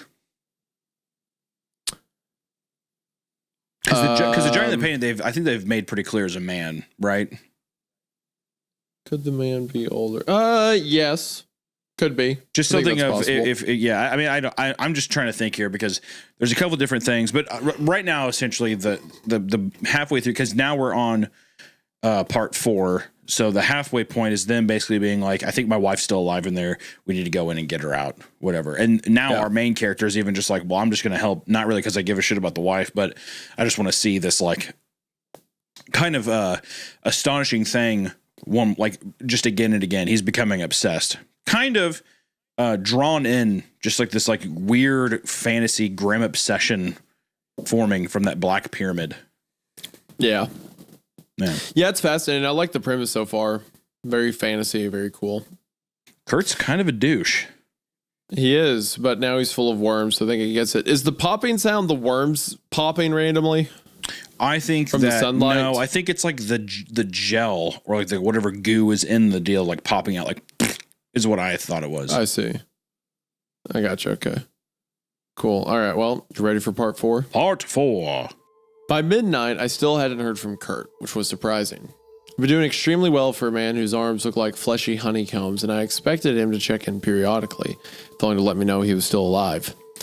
It occurred to me that I was expecting too much. Under the circumstances, it's been easy to forget that I'm his employee, not his friend or anything else. My impatience probably seemed ridiculous, but the drive to learn, know, understand, and seek is all-consuming. The prospect of exploring a new world is overwhelming.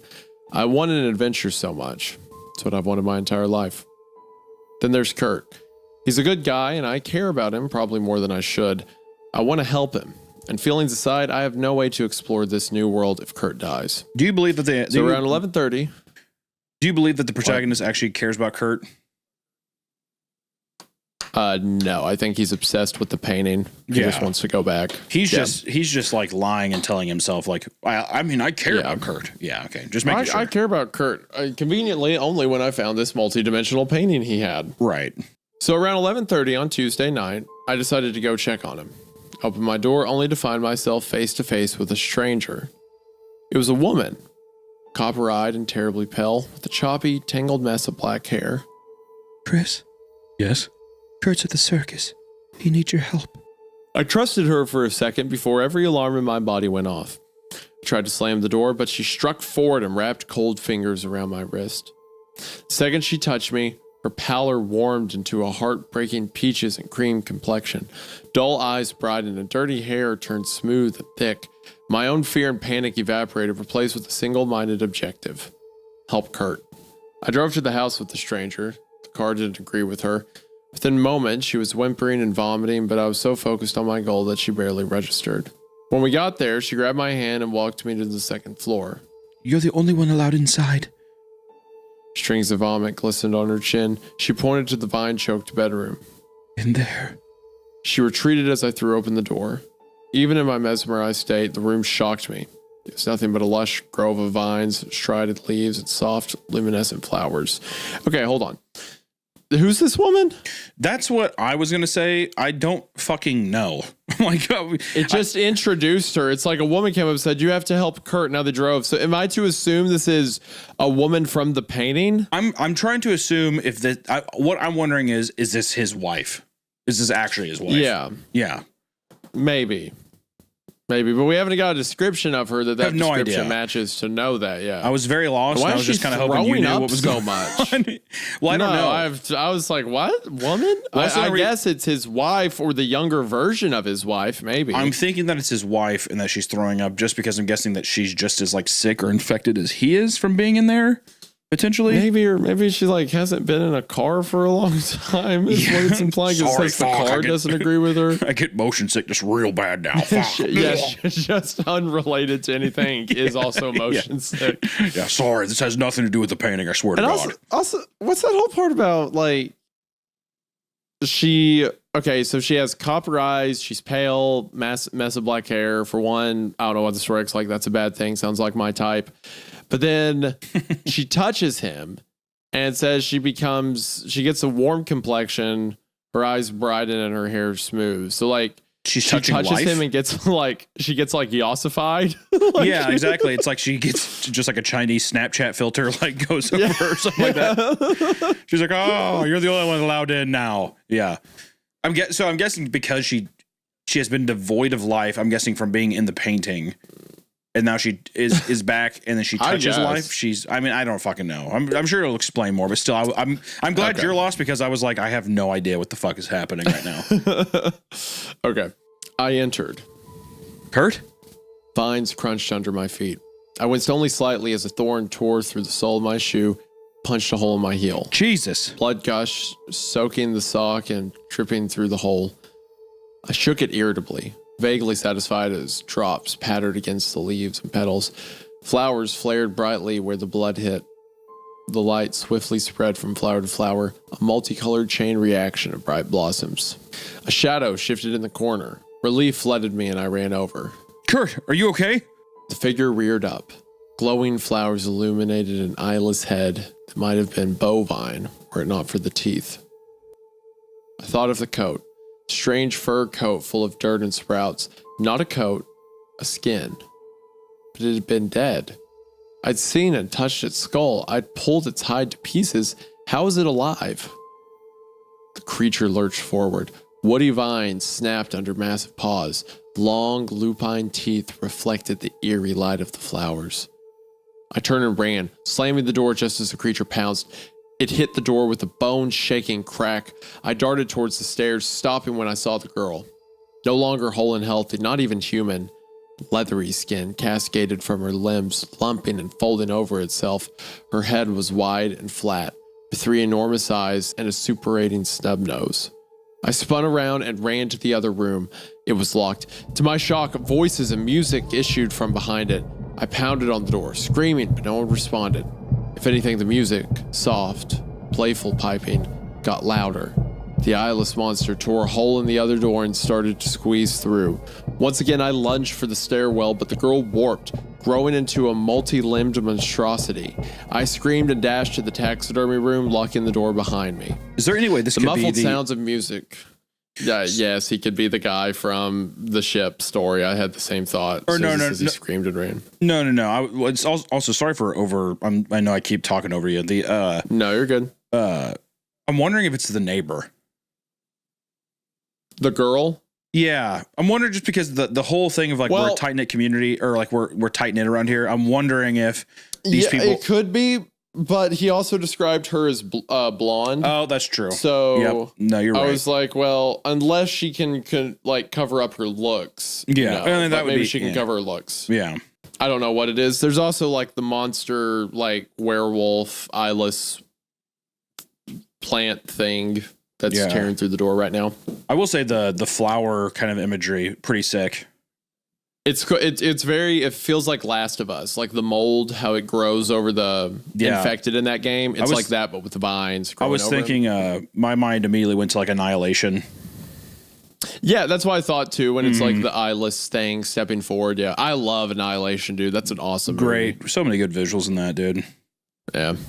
The muffled sounds of music and laughter permeated the room, punctuated by the frantic snarling of the eyeless monster. The taxidermy animals had changed position yet again, flanking the painting like an honor guard. Somehow, the painting's perspective had changed. Instead of the stunning Sylvian landscape of trees and glowing flower vines, it displayed a breathtaking vista of the Labyrinth Valley. The pyramid loomed to the left, cube steps flashing silver in the moonlight. A warm breeze drifted from the painting, carrying strains of that alien song in the wet, green scent peculiar to lush summertime. But yesterday, that land had been in the throes of winter. What was going on? The monster crashed into the door, breaking my reverie while sending an explosion of splinters across the room. Without thinking, I ran into the portal.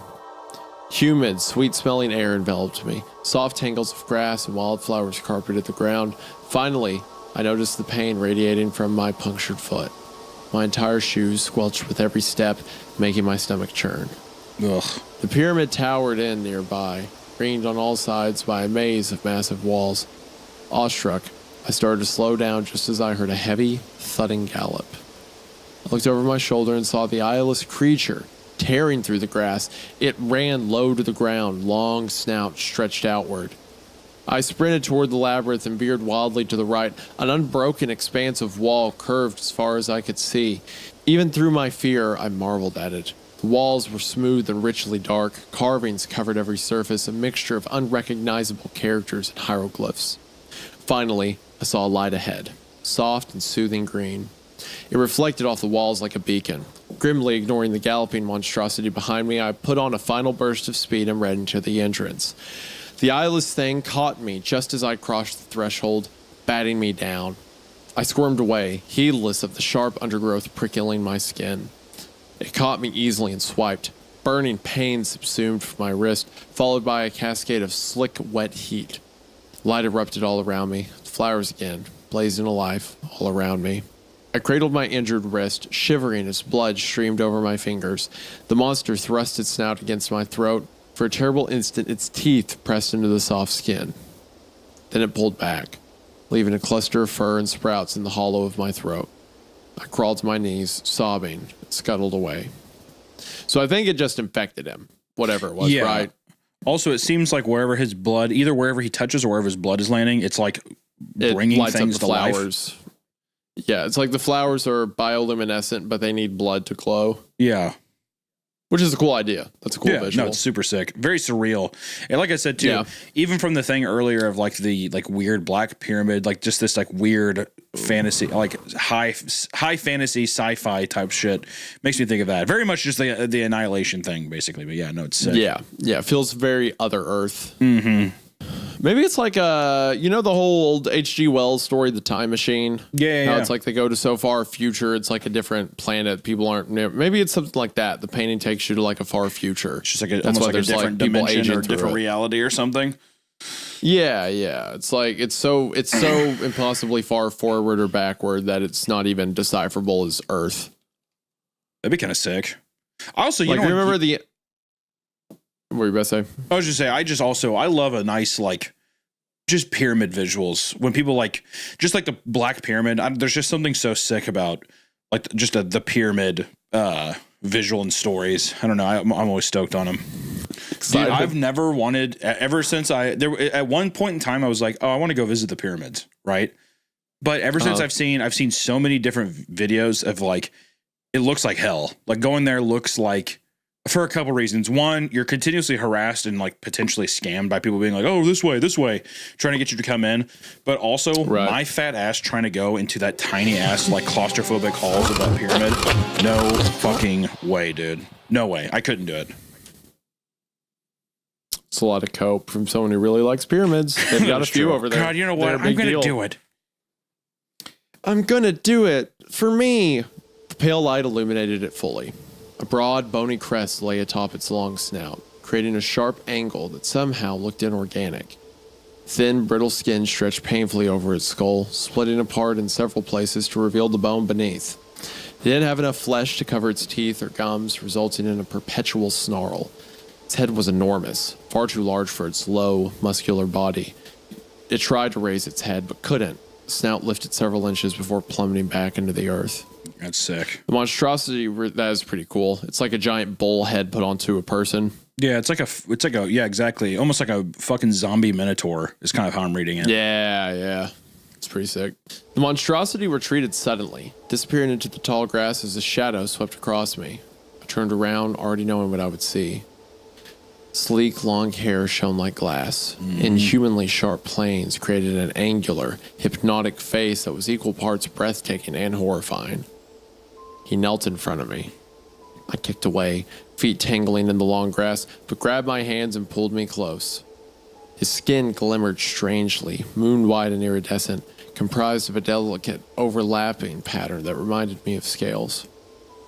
He inspected my wound, iron grip pressing down to the bone. Then he pressed my wrist to his forehead, smearing my blood all over his face. Somewhere in the labyrinth, a throaty, tonal song began to echo. Finally, he brought the gash to his mouth and sucked.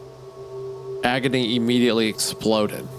I thought of poison, of venom, acid eating me down to the bone. This was it. This was it. Dying outside an alien pyramid in a shitty painting while a half-starved reptilian dissolved me with his tongue. I whited out. Sometime later, I woke, propped against the labyrinth. I shot up and scanned my surroundings. Nothing. No lights, no monsters, just bramby flower fields and the endless curve of the wall. I retraced my path and soon found the portal to the taxidermy room. I entered anxiously. Everything was still and silent, with no music or laughter to be heard. I hurried into the hallway. No eyeless monsters or warped multi-limbed girls waited on the stairs. I sobbed with relief and ran downstairs, but stopped when I saw the front door. The five-eyed taxidermy monstrosity sat just to the side. Glass irises glittered over its unsettling wraparound smile. It looked for all the world like I'd caught it in the act of blocking the door. Those relieved sobs morphed into a frightened crying. But what was I supposed to do? Go to the backyard, taking my eyes off this thing in the process? No. Fighting a surge of panic, I tiptoed to the door, staying as far away from the creature as I could. It towered over me. The top of its head grazed the door frame. Had it been that big before? I couldn't remember. With a choked gasp, I opened the door and ran out into the night. I expected it to follow, but reached my car safely. Okay, hold on. Things happen in this story really fast. Okay. Yeah, so, it's hard to kind of keep up. Yeah, so hold on.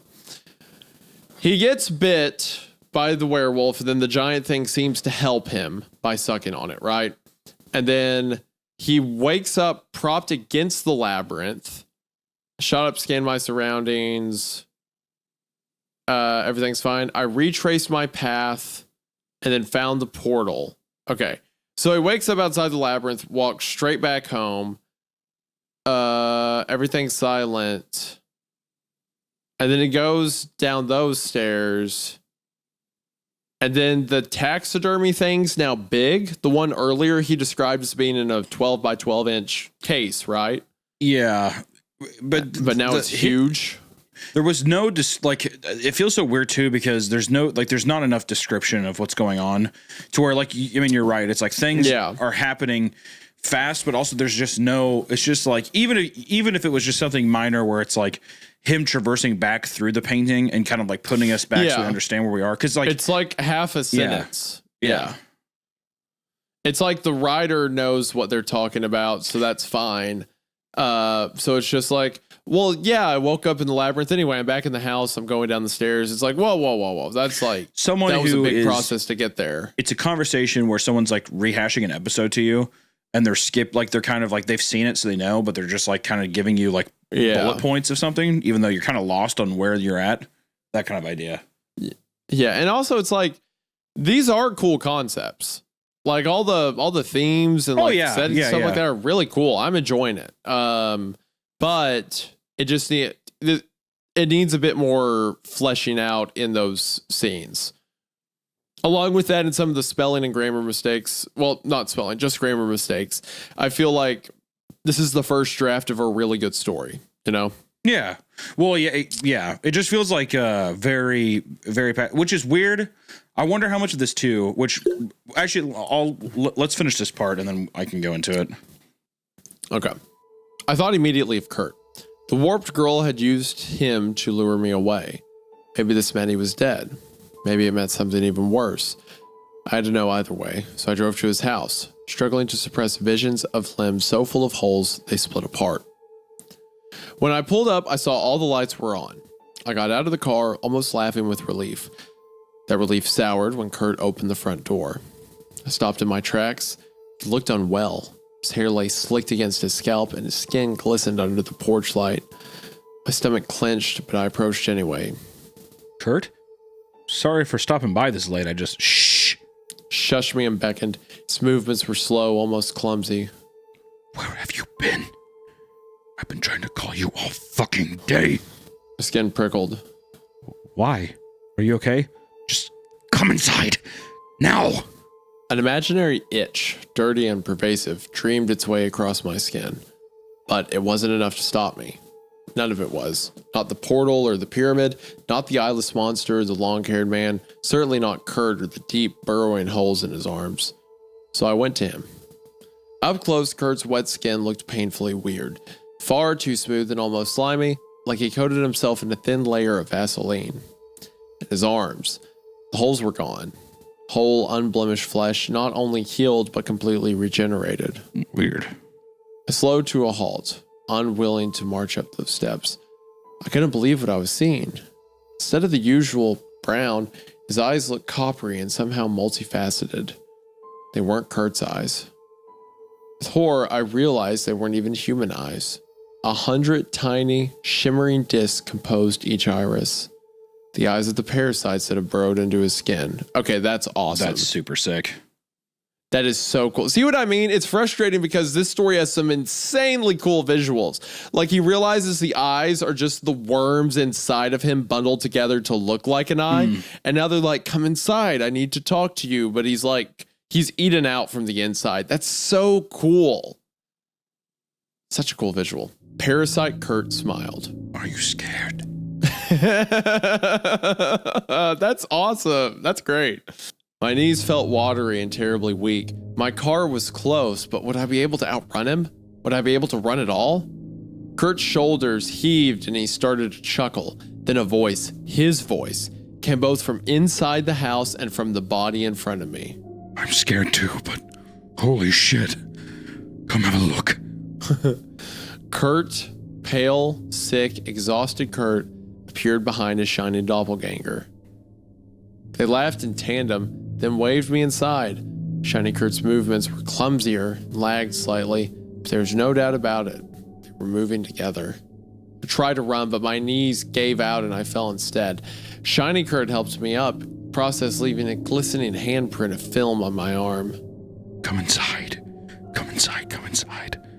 One Kurt is scary enough, but two, I had no chance of getting away. I followed this parasite doppelganger into the house. What is this?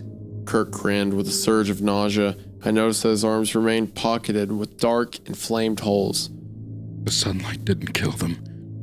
It made them grow. Oh, man. An unsettling mixture of fear, disbelief, and irritation rattled my already shot nerves. Your parasites grew in a new you? And you're happy?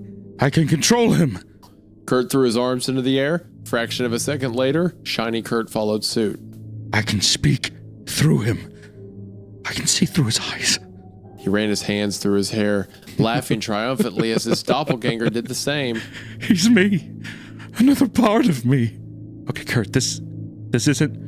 What if there are more inside of you? There aren't any more. His certainty gave me a chill. For the first time since this started, I wanted no part of it. They're all him now. Oh, man. Somehow, I talked both Kurts into sleeping. It's been several hours now. Worried about Kurt. Holes in his arms look infected. Even worse, I lost a lot of time.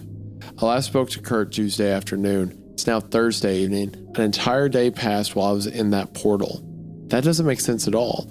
According to the way the seasons change in the painting, time passes more quickly there than it does here. As for the injury inflicted by the eyeless thing, it looks alright. The edges are too pale with an iridescent sheen I can't think about for too long. I can't think about Kurt either, really. I've tried to sleep a few times, but whenever I drift off, I hear the faint sound of that piping combined with the atonal singing I heard in the labyrinth. Every time I wake up, I have to fight the urge to return to the house, to that portal. I'm finally afraid. Finally seeing this entire situation for the horror show it is. Finally seeing this entire situation for the horror show it is, rather than the adventure I wanted it to be. Don't know what I'm going to do, though. They know my name and have my blood. I don't think I have a way out anymore. End of part 4. It's So basically, gosh. what I was saying there basically is, it seems like, and I'm curious what you think about this too. With a lot of these no sleep stories, it seems like somebody has an initial idea, but they don't have something planned out along the way, so they kind of keep adding because it's popular. Seems like this person has an idea, but it seems like, at least on the parts where it's like, well, I need him to go back into the portal and do something and then come back. It's like the Kurt angle seems really fleshed out and nice. Like all these visuals are inspired and stuff. But the pacing of back at the house that one time, it just seems so like, yeah, he goes in there and he comes out and then he goes visits Kurt. You know what I mean? It just seems like really quick. So I'm wondering if it was maybe partially that. It's just not really having a lot of like, he just goes in and comes out. Yeah, it's like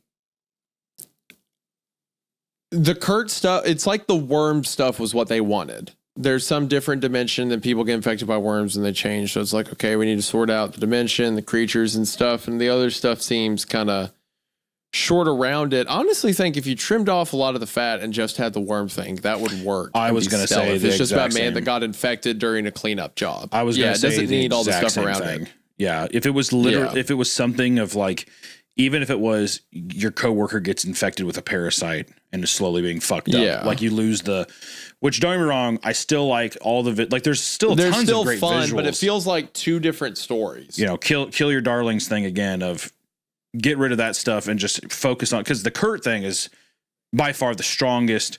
Even the lines that he has, it's like great little zingers. They're all him now or whatever. Really nice. But I feel like I'm curious how it's going to wrap it up, because now we're on part 5 of 6, and we still the like cheeky bone person that we thought was a threat, but kind of saved him from being infected. There's a lot of stuff still to be answered, and I'm worried that within 2 parts, can this all be wrapped up in a nice bow? Versus if it was something as simple as like, hey, my coworker is infected. I feel like you have a lot of room to play, and build out from this simple premise. Yeah. But we'll see.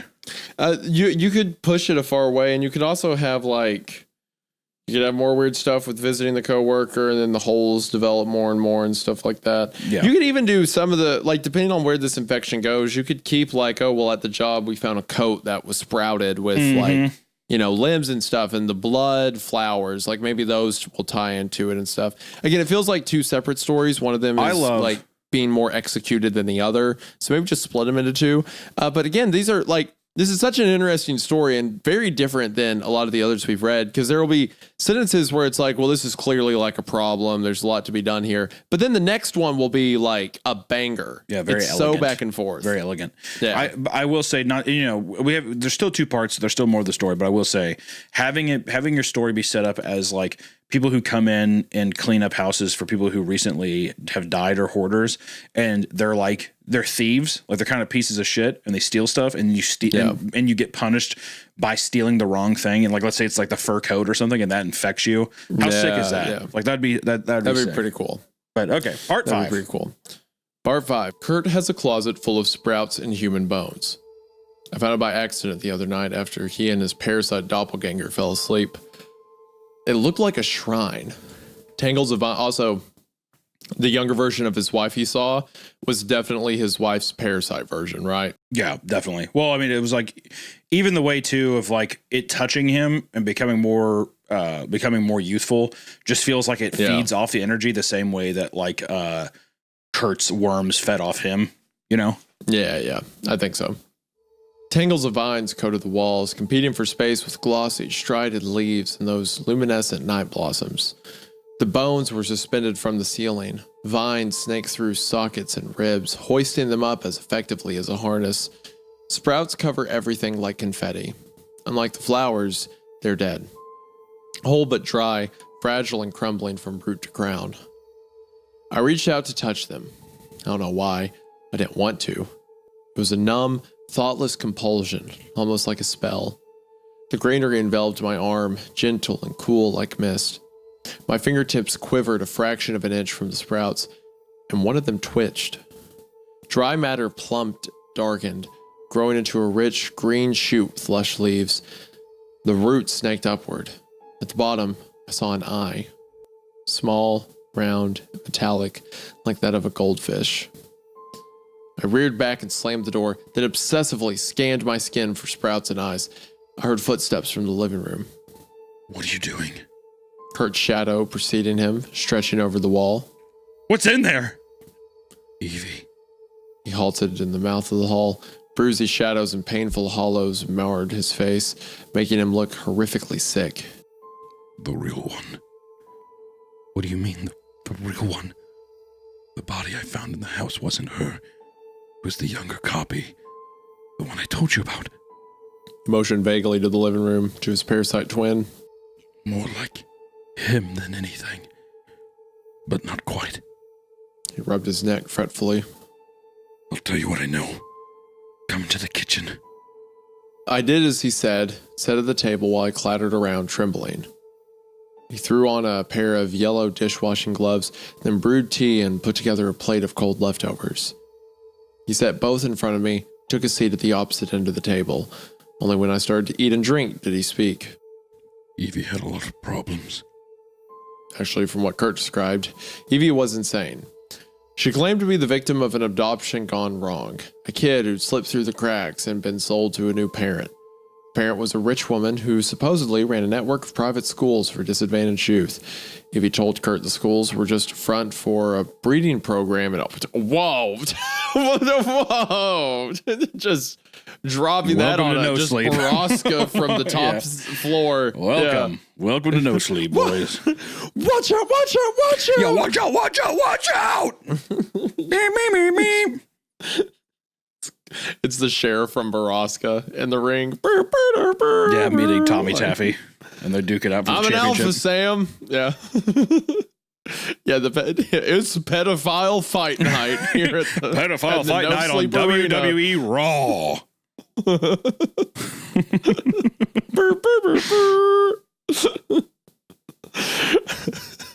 Which goes that joke goes full circle because it goes back to your Randy Savage. Oh, yeah. Yeah, that dude just comes in. Comes in with a chair, just beats it over the back of his head. That's the wrong answer, brother. Oh, man. A breeding program and a training regimen to create what she called obedient sociopaths. According to Evie, oh wait, so not actual breeding. Breeding is in like breeding a perfect soldier. Like, I mean, listen, Right. we're on r/no sleep. We're doing our best trying to no, decipher wait. this. The next sentence says, according to Evie, the babies Okay, were well, used there in you go. rituals. Okay, so there you go. All right, so glad we cleared that up. Rituals for what? To create circuses. Among other things. Evie told Kurt all about circuses, basically from day one. Circus is a locus, place where several planes of reality converge. Circuses do not occur naturally. God, I That to cannot be keep built. this up, dude. I keep thinking of like a fucking clown and like an elephant on a ball and stuff like that. I'm so fucking stupid. There's like Evie told Kurt about the circuses, and I just think like, "Hello there," and he's like going around. Come inside. Look at that, whoosh, like like an elephant and all kinds of like a bear on a ball, like rolling around a deal. A trapeze act. Yeah, exactly. going on, yeah. It's funny to imagine that she's like, well, we were in the breeding programs. Do you want me to tell you about it? And then Hunter's just like talking to this woman, and in his mind's like, Well, I would just be, yeah. Well, she'd be saying all this stuff. It's like it's different planes of existence, and then I look at her and I'm like, I have like glasses on. I take them off, and I'm just like, But what of the clowns? No, you have a clown nose on, and anytime Yeah. that she says Go something on. dramatic, you honk it. Yeah. Yeah. That'd be a really fun grief counselor. yeah, exactly. Like a girl like, Yeah. and I never saw my dad after that. My father, he drank, and I just think that he'd come home and he hit me.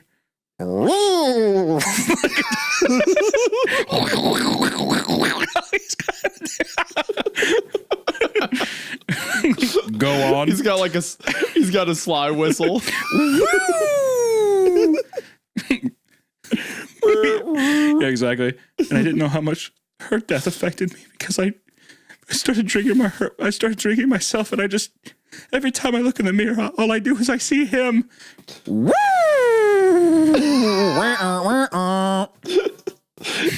That must have been hard for you.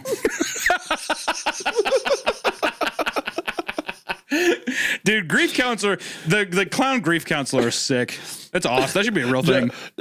Just talking about like her parents' abuse and then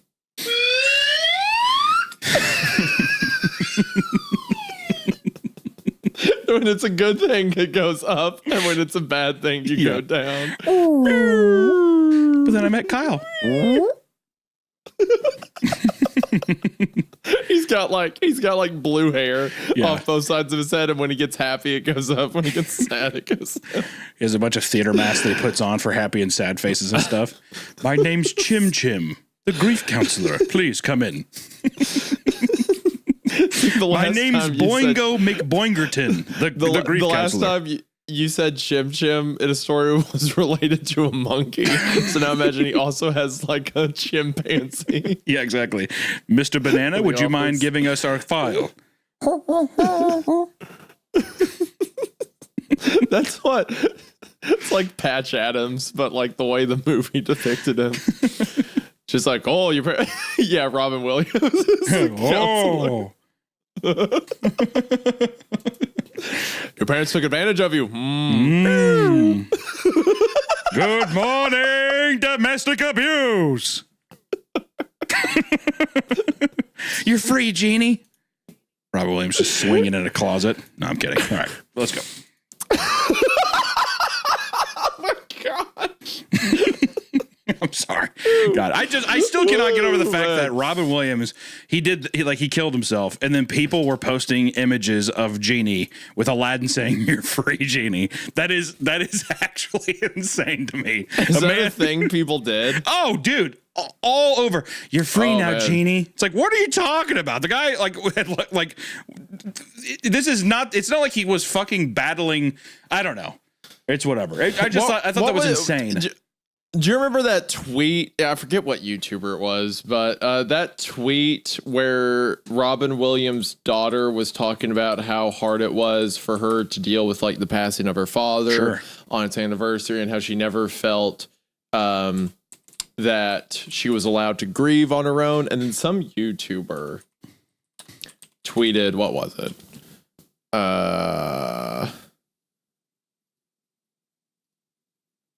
Someone, I forget who it was, but some YouTuber replied with a meme that said, "Calm thy tits."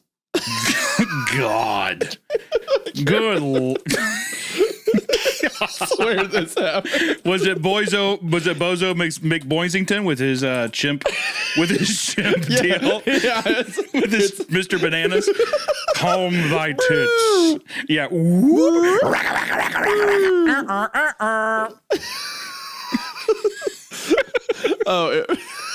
Also, check out my YouTube channel. I do 6-hour documentaries on celebrities' deaths. So feel free to do that. Evie told Kurt all about circuses basically from day one. Circus is a locus. It's hard to get back into it. Can you get it together? I'm sorry. I need to. God, okay. I'm actually in there. Okay. A circus is a locus, a place where several planes of reality converge. Circuses do not occur naturally. They have to be built, and building a circus is a horrifically violent process. Even worse, the builders have no say over which planes converge. More often than not, you end up with a circus you can't control, filled with beings and artifacts that actually use you, entities that possess the ability to manipulate or rewrite reality on a whim. We can't comprehend these beings because we exist on the most mundane of planes, not due to chance, but because we, as a species, expect and require the mundane. We influence and shape our own reality to suit our comfort zone. Our collective will function as a creator force, but that collective will isn't enough to control these entities. Okay, hold on. So, again, a lot happening. Realities converge. I get that. Building a circus, you have to do a violent process, which I imagine is the sacrifices that the children come from that was mentioned. And the builders have no say on what happens. So it takes a bunch of sacrifices, basically. And then once you create it, it's like you are now the victim of it, effectively. It's like opening a portal to hell. You don't decide what hell does once it comes out. You just open the portal. Yeah. A proper circus acts as a cage. But like all cages, the bars rust and the locks break if you aren't careful. That was why Evie left him, her guardian, old now, on her deathbed, ordered her to take care of the circus. Kurt was flabbergasted. What kind of horror story fairy tale MK Ultra shit was this? I feel like Mother Horseye just like zipped by in an airplane. Yeah. Hello. Real quick because I read that. Yeah. Flesh in your faces. Yeah. That's Evie claimed they Thank you, Doctor. Thank you, Doctor. And Chim. Evie claimed they'd kill him if she didn't do it. Sometimes That you just his gotta. life was in danger. Sometimes you gotta wake up and smell the roses. He has that fake plastic flower in his shirt pocket and squirts her in the face. Just kidding. Go ahead.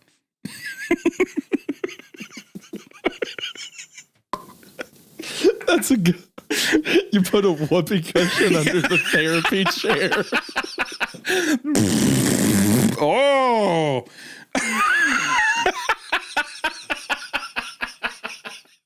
This coming from a grief counselor would be so funny. Here, have a seat. Oh, excuse you.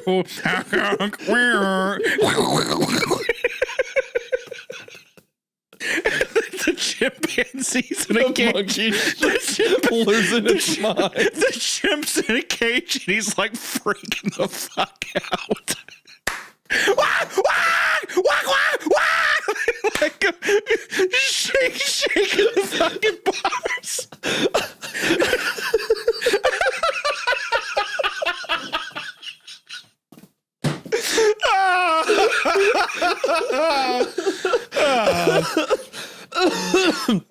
And meanwhile, there's just a girl sitting there really scared. Traumatized. Traumatized. This guy's laughing.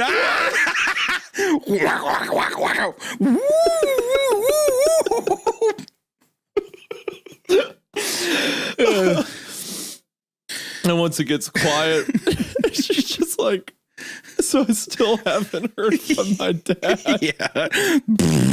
Again, there's another whoopee cushion. Whoa! Whoa! It all restarts again.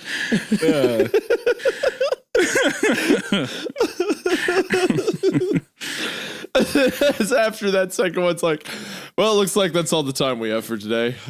Yeah, he like cuts off as soon as the time hits. He's like, so actually, we I guess we'll just schedule for next Thursday. Get out. Yeah. Thank you so much for coming in, Rebecca. The monkey chills out too. Like at the exact same moment. Actually, just immediately falls asleep.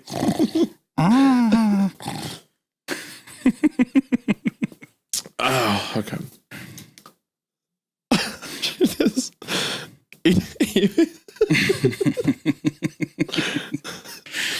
That whoopee cushion thing just really got me. It was really good. That got me really good.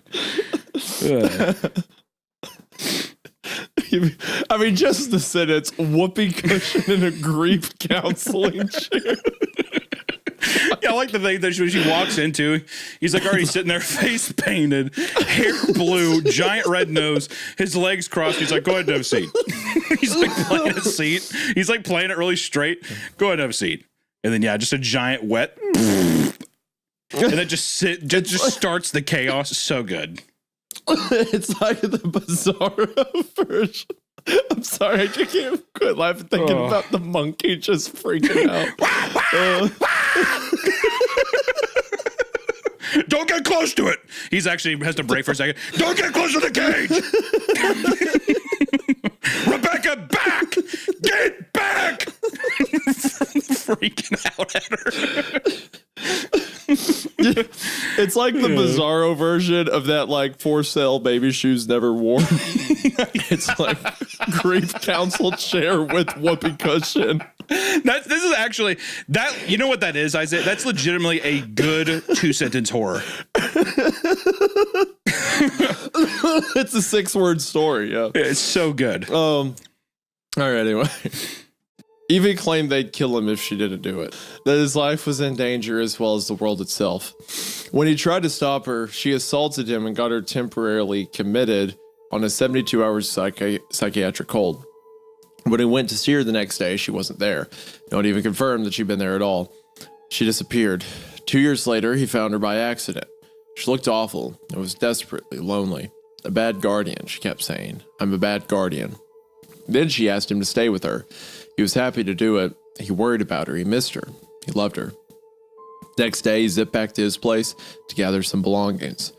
When he returned to Evie's house, it was gone. In place of her charming little 2-story sat a sprawling ranch house occupied by a couple with a kindergarten-aged daughter and a newborn son. Kurt came back every day, and each time he saw a different house occupied by different people. No one noticed but him. After a couple more years of this, the young version of Evie came to his house, just like he'd said before. He followed her back to the circus house and made it inside, where he found the real Evie. The wrong one got violent and knocked him out.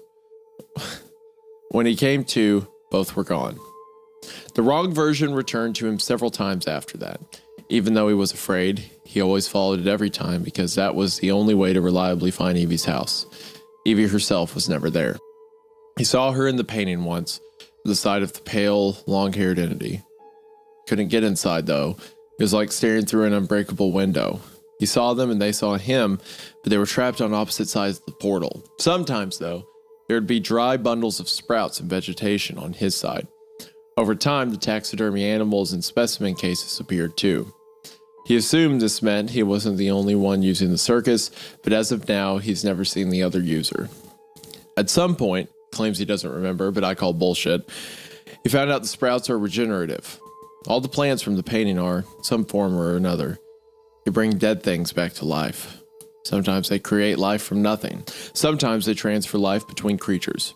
On his very last visit with the wrong Evie, he once again saw the real Evie in the painting, dismembered and filleted to death, just beyond the threshold. The barrier was gone. He ran in and cradled her. She was still warm.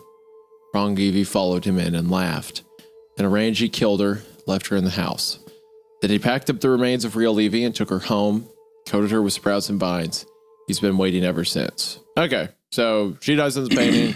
He's trying to use the regenerative stuff to bring her back. That's why her body's there. And I was right about him killing the other Evie that was basically like the maggot or parasite form of Evie. Yeah. Right. Then why the hell do you think she's still in that painting? Because she is. When he went into the painting with me, he followed the song. That wordless, eerie, open-throated song, all the way into the woods. Even though her bones were in his closet, Evie was there, under a giant ribcage in a grove of thistles. He couldn't touch her, she could touch him. In fact, she gave him the parasites, to show him what must be done, she said. Okay, I don't think that's your wife, dude. If she's in the giant, if she's under a ribcage, is like, you have to do this and then fills you full of worms, I don't think that's your wife, man. Yeah, no shit, sorry. man. She told him the secret of the god in the pyramid, that no dead thing resurrected unless it willed resurrection. It didn't want to resurrect her, it wanted to keep her. The only way to trick it is with the help of its guard, the pale, long-haired man with scales. He alone can override the will of the god, but he needs a worthy bribe, and that bribe is freedom. Why didn't you ever bring that painting here? Because if it isn't at the circus, the thing in the pyramid escapes. That tracks because he said circuses are made to like keep the things in that you want to summon the power of, yeah. I stared down into my cup, trying to hide my anger from him. Tendrils of steam curled upward, warm and strangely soothing. I stirred the tea, taking savage pleasure in the obnoxious clink of silverware against ceramic. Crumbled leaves surfaced and spun in a vortex. Why me? Why am I involved at all? The bribe is an escape. The guard can only leave if someone else takes his place. I need a body. Within the whirlpool of tea grit came a flash of gold, spun around and floated to the surface, resolving into a small metallic eye. I couldn't inhale or exhale. The guards need a replacement, and the god needs an offering. Then I'll get Evie back. I don't want to kill you. That's why Evie did this. To show me it's safe. You have to let them grow for a little bit. Then you pop them in the sun. When it's grown, Give one to the jailer and one to the god. You don't even have to go through the portal. We can control them. We can make them do what we want. It's completely safe. Yours were only in your skin. You made me drink them. He stared at me with a sort of pained, guilty shock. The room was silent and deafening at once, and the air felt heavy. Terribly, terribly heavy.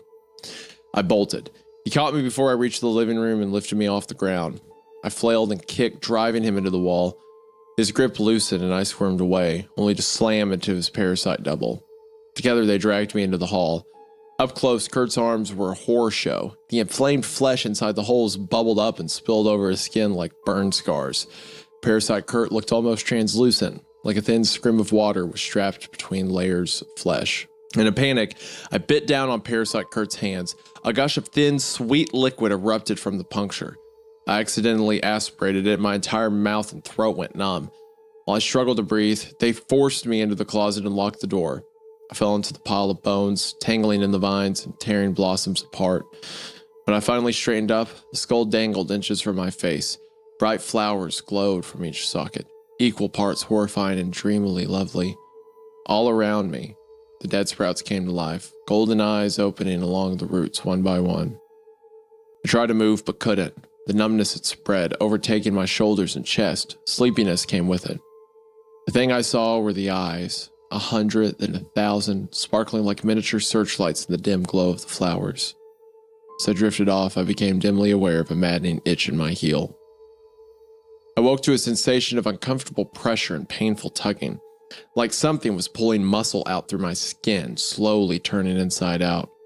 My throat hurt, my arms hurt, and my foot radiating a deep, maddening itch. Everything flooded back, and I opened my eyes. Long, glistening larvae towered from dozens of holes in my right arm. Thick as tentacles, covered in round, glittering eyes. They stretched painfully, straining toward the wall. Little pockets of my swollen tissue stretched with them, tinting along the base of each larva. I threw up. Brackish fluid choked with plant matter and metallic eyes flooded my lap. I kicked away, then shrieked as something shifted inside my heel. It felt like a snake, coiling and sliding across itself. Ugh. My shoe shifted as something pushed it off, tickling my arch as it fell away. The parasite snaked out of my foot, rough edges scraping the skin of my heel. A sparkling serpent reared up like a cobra. Rippling fins propelled its narrow body upward. Bright blue eyes glittered from its sides, glinting like crystal in the dimness. After regarding me curiously, it darted upward and wove itself into the rib cage. All of its eyes were fixed on my left arm. Quivering, I looked down at my arm, expecting the worst. Roots and sprouts dusted my skin, but the flesh was whole and unblemished. Even the injury inflicted by the sprout beast, the wound the guard had sucked clean, was gone. All that remained was a patch of strange white flesh that glimmered with an iridescent sheen. I looked up at the larvae. They too were focused on that patch of skin. That was why they were straining. They were trying to get away from it. On impulse, I thrust my arm toward them. With a volley of pain unlike anything I'd ever experienced, they plunged down into my arm. Ugh! They were big, much bigger than Kurt's, and my skin bulged with the strain. Electric burst of pain shot through my body, subsuming all my senses in a white nova of agony. I screamed helplessly, which quickly devolved into wet, painful coughing. Another torrent of fluid came up. To my horror, tiny larvae wriggled weakly in the puddle. I sobbed and reached for the doorknob. To my shock, it turned, spilling me out into Kurt's hallway. Soft, midday shadows cloaked the hall, but I saw clear. Clean sunlight streaming into the living room straight ahead. I tried to stand, but my legs weren't strong enough. Sobbing weakly, I crawled to the living room and collapsed in the light. Both Kurt and his double were gone. The house was quiet, enveloped in that soft, stuffy stillness peculiar to hot days. I writhed miserably, weeping and screaming as my larvae erupted. They were easily 5 times the size of Kurt's, thick and rope-like and several inches tall. Even worse, they made noises. Keening, high-pitched shrieks that seemed to slice through my head. I coughed helplessly the entire time, stomach and lungs expelling incredible amounts of dark fluid. Roots, sprouts, and weak parasites came with every expulsion. It smelled sweet, almost tropical, with hints of citrus and flowers and warm rain. The larvae were too large to simply explode. Instead, they ruptured, swelling and splitting like overcooked sausages and splattering everything with thick, translucent ichor. Had I been physically capable, I'd have crawled out of the light just to escape the pain, but between the endless coughing and weakness, I was as good as paralyzed. Eventually, I faded out. A sensation of warm heat and softness woke me up after sunset. I turned over. Something squelched under me, thick and damp like jelly. I sat up and found myself wallowing in a pool of exploded larvae. Strings of their tattered skin trailed from inflamed holes in my arm, reminding me absurdly of seaweed. Their eyes lay everywhere, glinting dully in the dying light. My foot twitched, whimpering. I looked up as the serpentine thing snaked out of my heel. The skin around it was baggy and pale like a blister. The serpent darted over the mass of jelly, picking out the eyes and eating them eagerly. Stomach lurching, I glanced at the holes in my arms. Pus rimmed the edges, paleness contrasting with the furious, swollen red.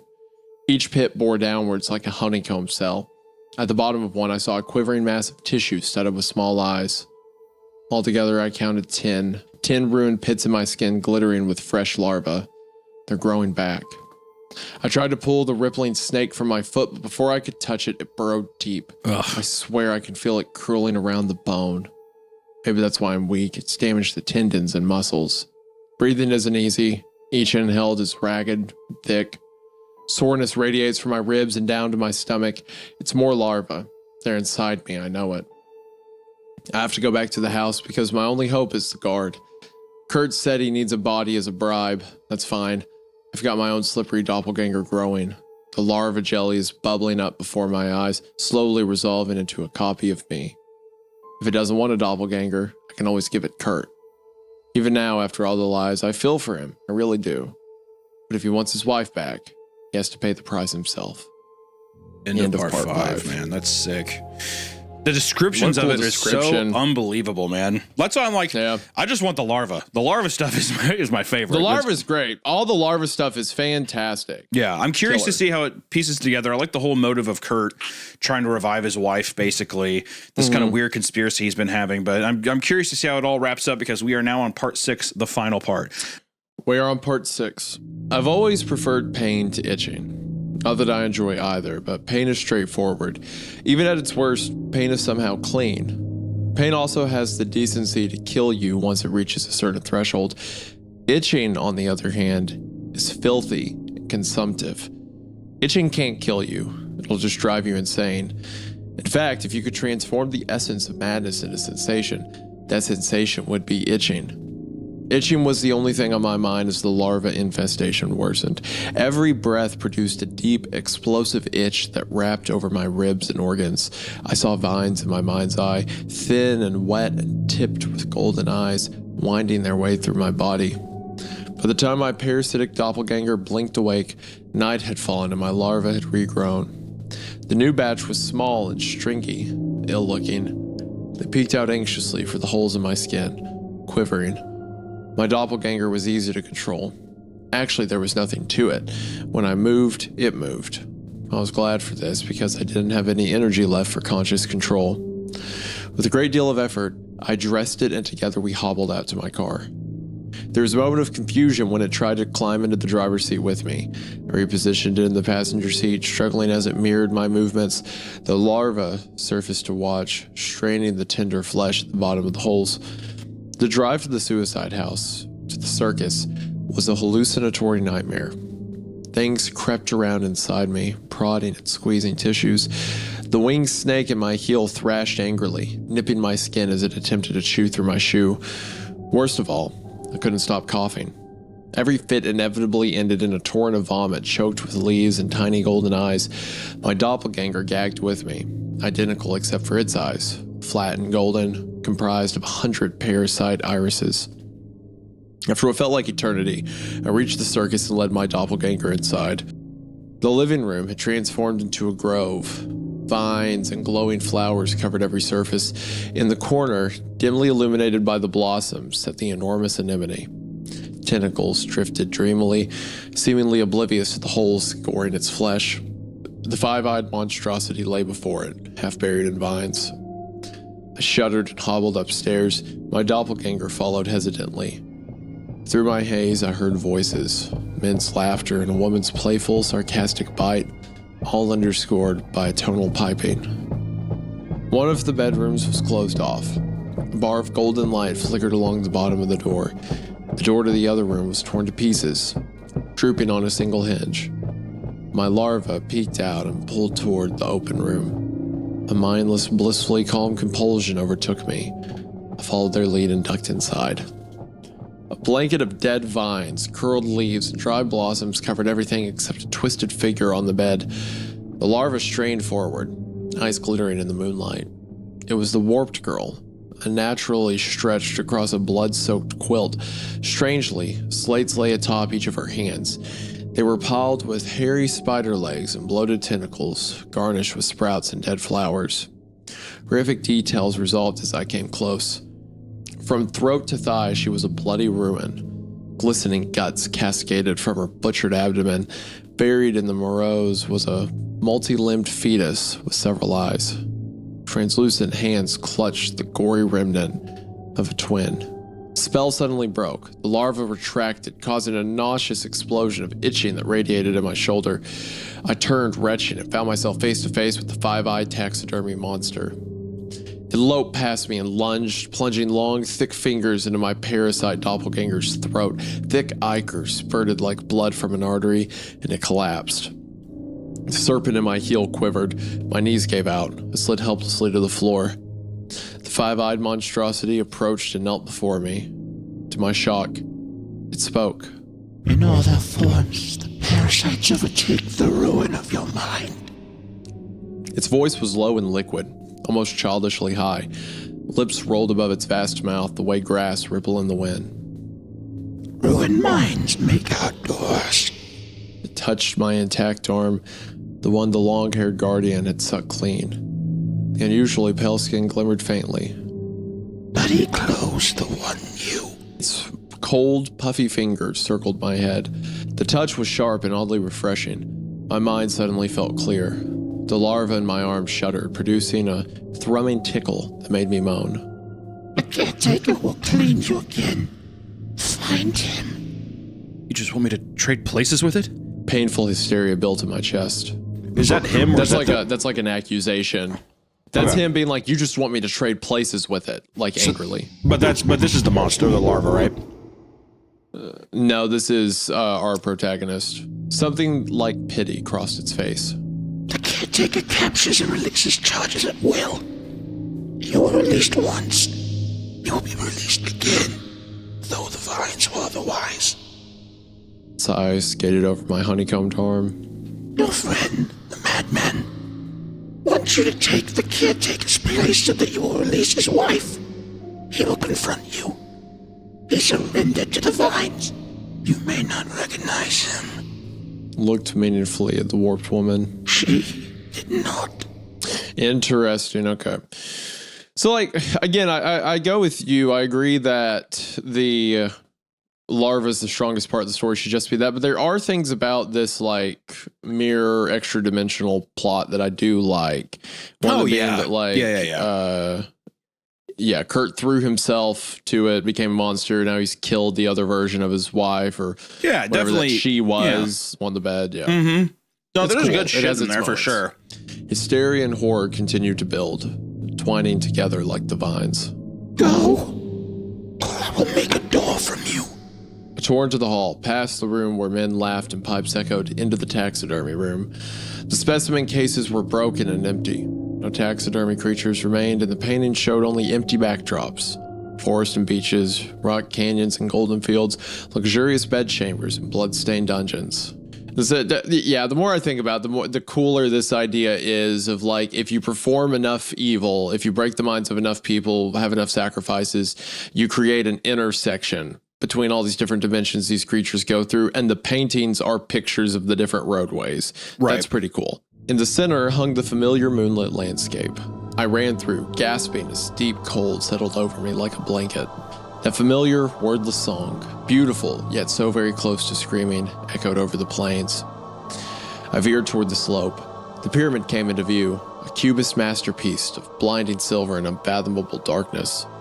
Low veils of clouds clung to the top like a gathering storm. Itching ran along my bones as larvae shifted. I hurtled toward the labyrinth, dodging thorny vines and treacherous burrows half hidden in the brittle grass. My intact arm glimmered strangely on my periphery, milky and too smooth. It frightened me in a way even the larva could not. I sped up, grimly ignoring the serpent writhing in my foot. Pale light guided me to the labyrinth's entrance. As I approached, I heard a low, resounding thrum. The ground vibrated and a chorus of horns echoed through the night. To my shock, glittering beetles erupted near my feet and flooded across the grass. Other creatures followed. Antlered hogs and primordial cats, giant toads, tiny foxes with billowing clusters of tails and more. So much more. All running away from the pyramid. I reached the entrance just as a pack of long, low wolves with tusks and bulbous eyes bolted past. 6 winding paths flanked a marble promenade that led directly to the pyramid. Horns and wordless wailing echoed off the black walls. The larvae in my arm peeked out of their burrows. I fought the urge to rip them out. The pain I knew would make me black out. I marched forward. More paths spun off the promenade, narrow and impenetrably dark. I hurried past, refusing to look lest I find something staring back at me. Man, again, like, there's so much cool stuff happening. It's just so... Like, there's the serpent in his foot, and he walks into the labyrinth, glittering beetles, and then it's just quickly mentioned, antlered hogs, primordial cats, giant toads, tiny foxes. It's like, he's in another Earth. It's so fascinating. It's just so quick. I think my biggest complaint with the story is there's so many cool things happening. They're all pulling away from other cool things. Well, that's the thing is it's 2 separate ideas. You know, like the painting idea is different than the idea of like the thing growing inside. It's just the worm. It's too much also for just a short story. Maybe if this was like a novel where you got to build up these things. Yeah. Maybe. Yeah. But that being said, once again, as we said, like just 2 really cool things, but it's just which one do you want to actually commit to? Because these are 2 great ideas. And also too, the way that he describes it, so colorful and like it's just tasty. Like it's just every time you read it, you're like, ooh, yes, I like that.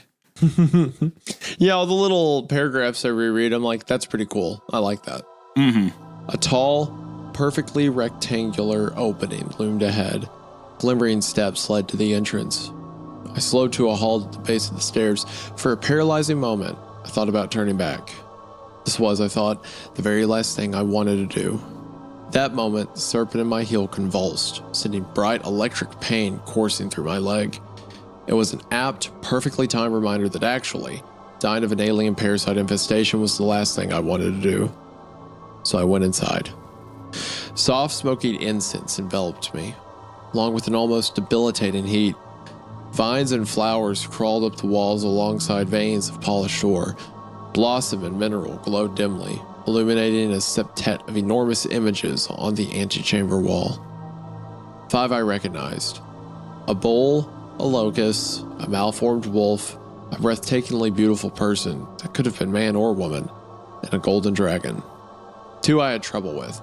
A hideously proportioned human with wings, no eyes, and 3 mouths, and a creature with a shape I couldn't quite comprehend, whose flesh glimmered with mad arrays of stars. A sharp chorus of laughter echoed through the chamber, indulgent and somehow cruel, followed by a bone-rattling roar. I spun around anxiously, looking for a door, but only saw another set of 7 images behind me. The laughter grew abruptly, both in volume and glee. My arm itched, my feet ached, and a terrible, pulsating pressure built in my chest. Breathing suddenly became impossible. A moment later, I felt it, long and wet, slithering up my throat. I gagged, tongue rolling back and touching the tip of a vine. Those strange, towering images swam before my eyes. Dreamily, I realized it wasn't laughter I was hearing, but screaming punctuated with a chilling, inhuman bellow. I collapsed, painfully aware of the serpent shifting in my flesh. Everything blurred together, soft and almost beautiful, as vines and larvae erupted from my throat. Tiny eyes and wet leaves glittered on my periphery. It scared me, so I closed them just as halting footsteps echoed through the chamber. I felt hands on mine, strong and cold. I looked up and saw the caretaker's strange, sharp face staring into mine. One of its eyes had ruptured, red, swollen, and unwholesomely bloated. Horror and hope suffocated me along with the vines as the guardian lowered its mouth to mine. Cold lips closed over my chin and cheeks. Itching abruptly disappeared, and I felt a bare, blissful instant of relief before an overwhelming nova of agony scorched me into unconsciousness. I surfaced to silence. So it bent down and like kissed him, As it and had done before, effectively too. purified him the same way it had Yeah. with his arm. Yeah. Gasping, I shot up. I was naked, but could breathe just fine. No plant matter or worms choked my throat. I immediately looked at my arm. Pale, plump flesh peppered with half-healed holes. I touched one experimentally. No itching, no larva. Just a dull, unremarkable ache. My heel was strangely horrifying. Deflated and colorless, like an enormous drained blister. The sunken hole reminded me of rotting pumpkins. But at least it was empty. No serpent, no larva, no vines. I climbed to my haunches. My hand fell into a soft pile of vegetation, and I almost screamed. It was the caretaker, shriveled and glimmering like moonlight, covered in tall, luminescent flowers that looked like lupines. Fighting back tears, I inspected my skin for any scratch or puncture. There were none. The flowers had been soft, after all, softer than any I'd ever touched. Was that any guarantee? Just as I began to calm down, a low, wet rumble rumbled through the antechamber. I jumped up and saw the door where there hadn't been one before. Under the feet of the bull, low and glowing with rich golden light. A hideous, incomprehensible shadow filled that beautiful doorway and lumbered into the chamber. 7 enormous, sinewy limbs exploded from a twisted torso. 4 were vaguely human. 3 were thick vines studded with glittering eyes. Sprouts and humming tangles of bright-eyed larvae laced every inch of its raw flesh. A human head crowned the monstrosity, warped and lumpy with clusters of subcutaneous vines. A feathery anemone extended from its mouth, straining the skin to such a degree that the flesh had split up to the eyes and ears. Blood sheeted past its cheekbones, choked with vines and squirming with small worms. Dangling from a broken jaw was half an eerie, translucent fetus. The twin, I realized, to the one at the suicide house.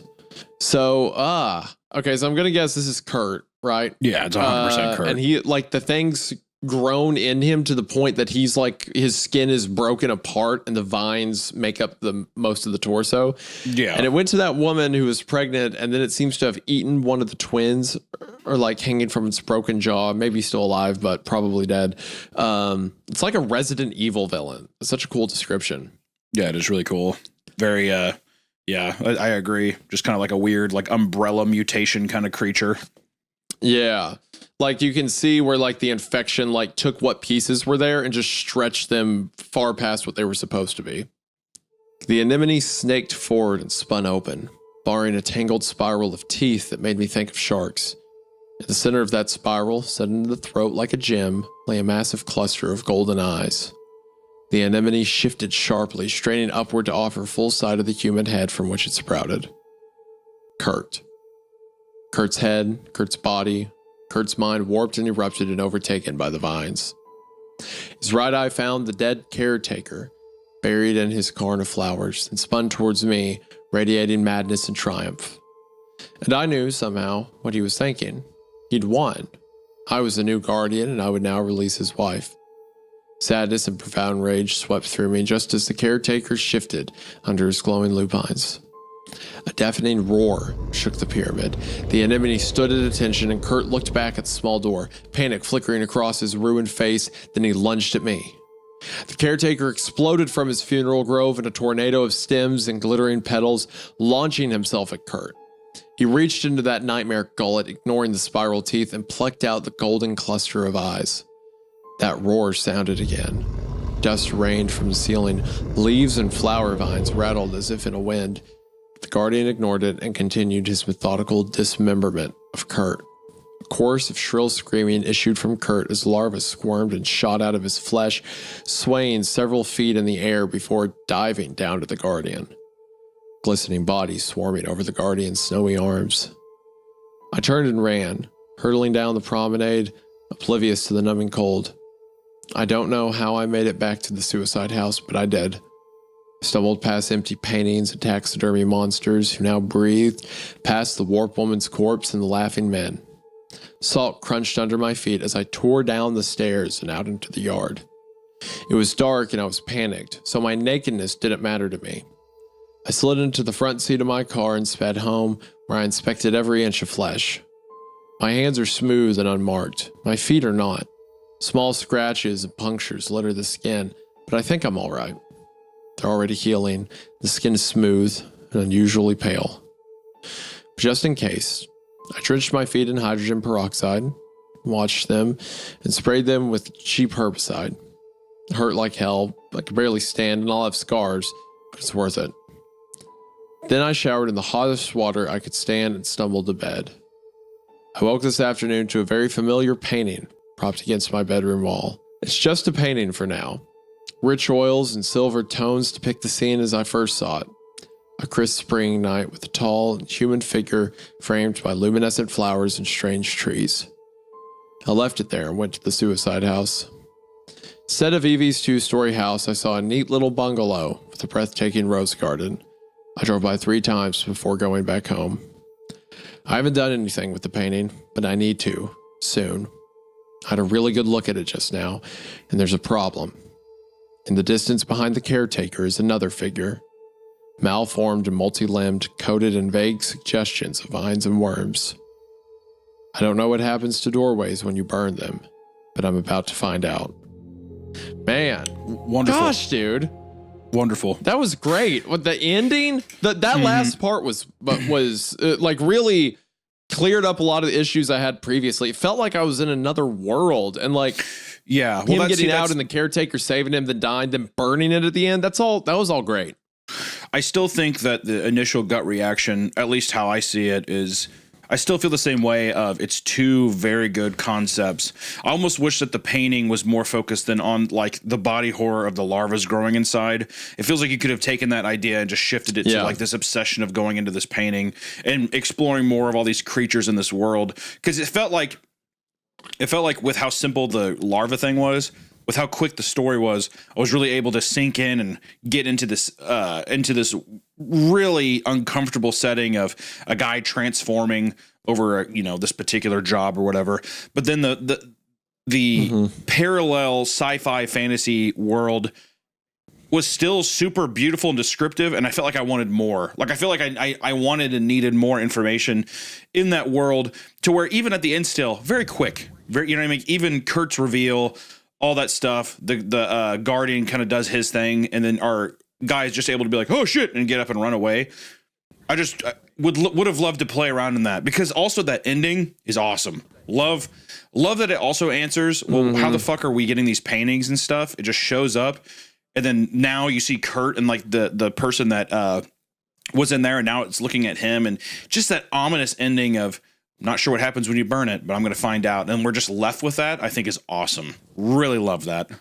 Yeah, I think the 2 options are either you have 2 separate stories that takes these 2 different designs, or 2 different plot lines, and then does their own thing, fleshes out each of them, so they're not competing with each other, or make this into a longer story where everything ties in. And also, there at the end, I kind of changed my mind about some of the early stuff, because we were harping a bit early on about like, well, the characters are kind of okay with this really quick, and like I need to understand a bit more why they just hopped on board so much. But at that end where we were like, it seems like that ending's where they wanted to get to, right? Of like this black pyramid and like a forest seen through a painting at the intersection of dimensions.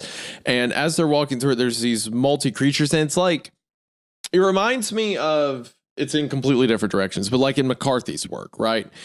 A lot of the characters won't so much be characters in the sense of like, why aren't they talking realistically, or that's not how humans would speak. A lot of them are almost symbols of things. Like they'll enter the picture and say like, ye carry the mark of a dead man to a dead man's land, or stuff like that. And it fits because the world around it is so drenched in itself that it makes sense the people fall in line with it. You can see in some of the writing of like Coen Brothers movies and stuff like that, right?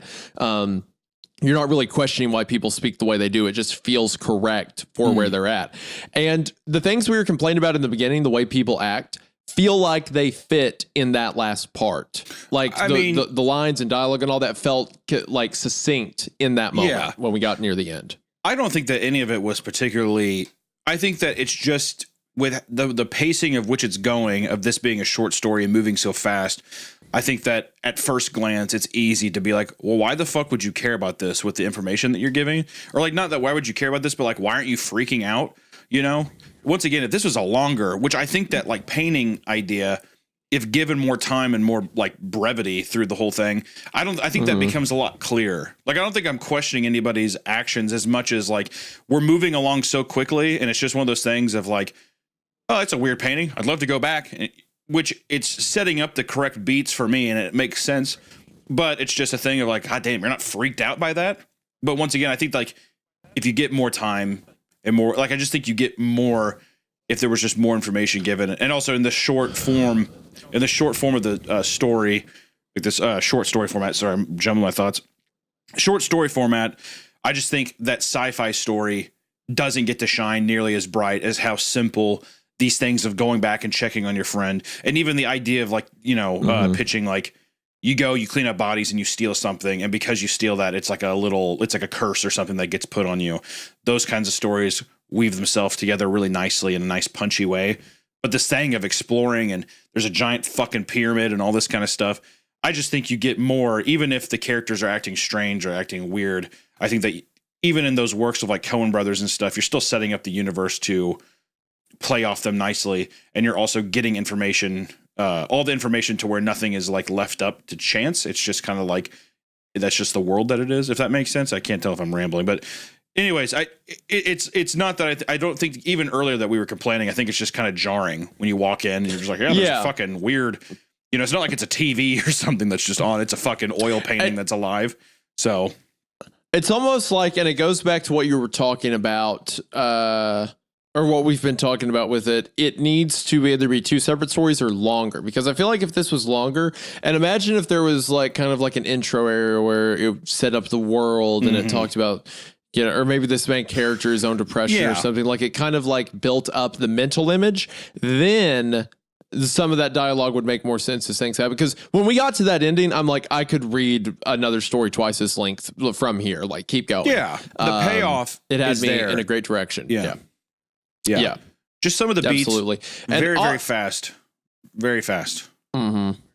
Yeah, I think again, a lot of the problems comes like this can be more. And the writer certainly has potential to make it more, which is why now thinking about it, the North American Pantheon, the thing that they seem to be the most famous for, is like a multi-part series about like monsters kept in like of a sort of prison or a penitentiary, so to speak. That's pretty cool. And I could see how if you give this author a lot of time, they can do something cool with it. So I understand why it has fans. So it just felt like a case. If I'm just wondering if it felt like a case of an idea that submits a story, it does very well, because even on Reddit, it has like a lot of upvotes and stuff, to where now you're quickly trying to make a post for, you know, trying to follow up with it and stuff, and you're kind of playing it by ear versus this Pantheon kind of story. I'd love to read that one and see, and just especially if that's the thing where it's like it feels like a more curated story. That's something that he's been working on for a long time. I think that'd be really sick, because this was a great, like, and the things I say with this, these like criticisms or whatever, first off, they're subjective to where it's like it's just my opinion, but then also it in no way reflects that like I think the story sucks or is like, you know, faulted in any way. I just simple thoughts of when you get through a story and you read it, you're like, fuck, and you kind of just like simmer with it. These are just first gut reaction kind of responses to it. But in all honesty, it was awesome. Like, I think that like so many stories, this story went very big,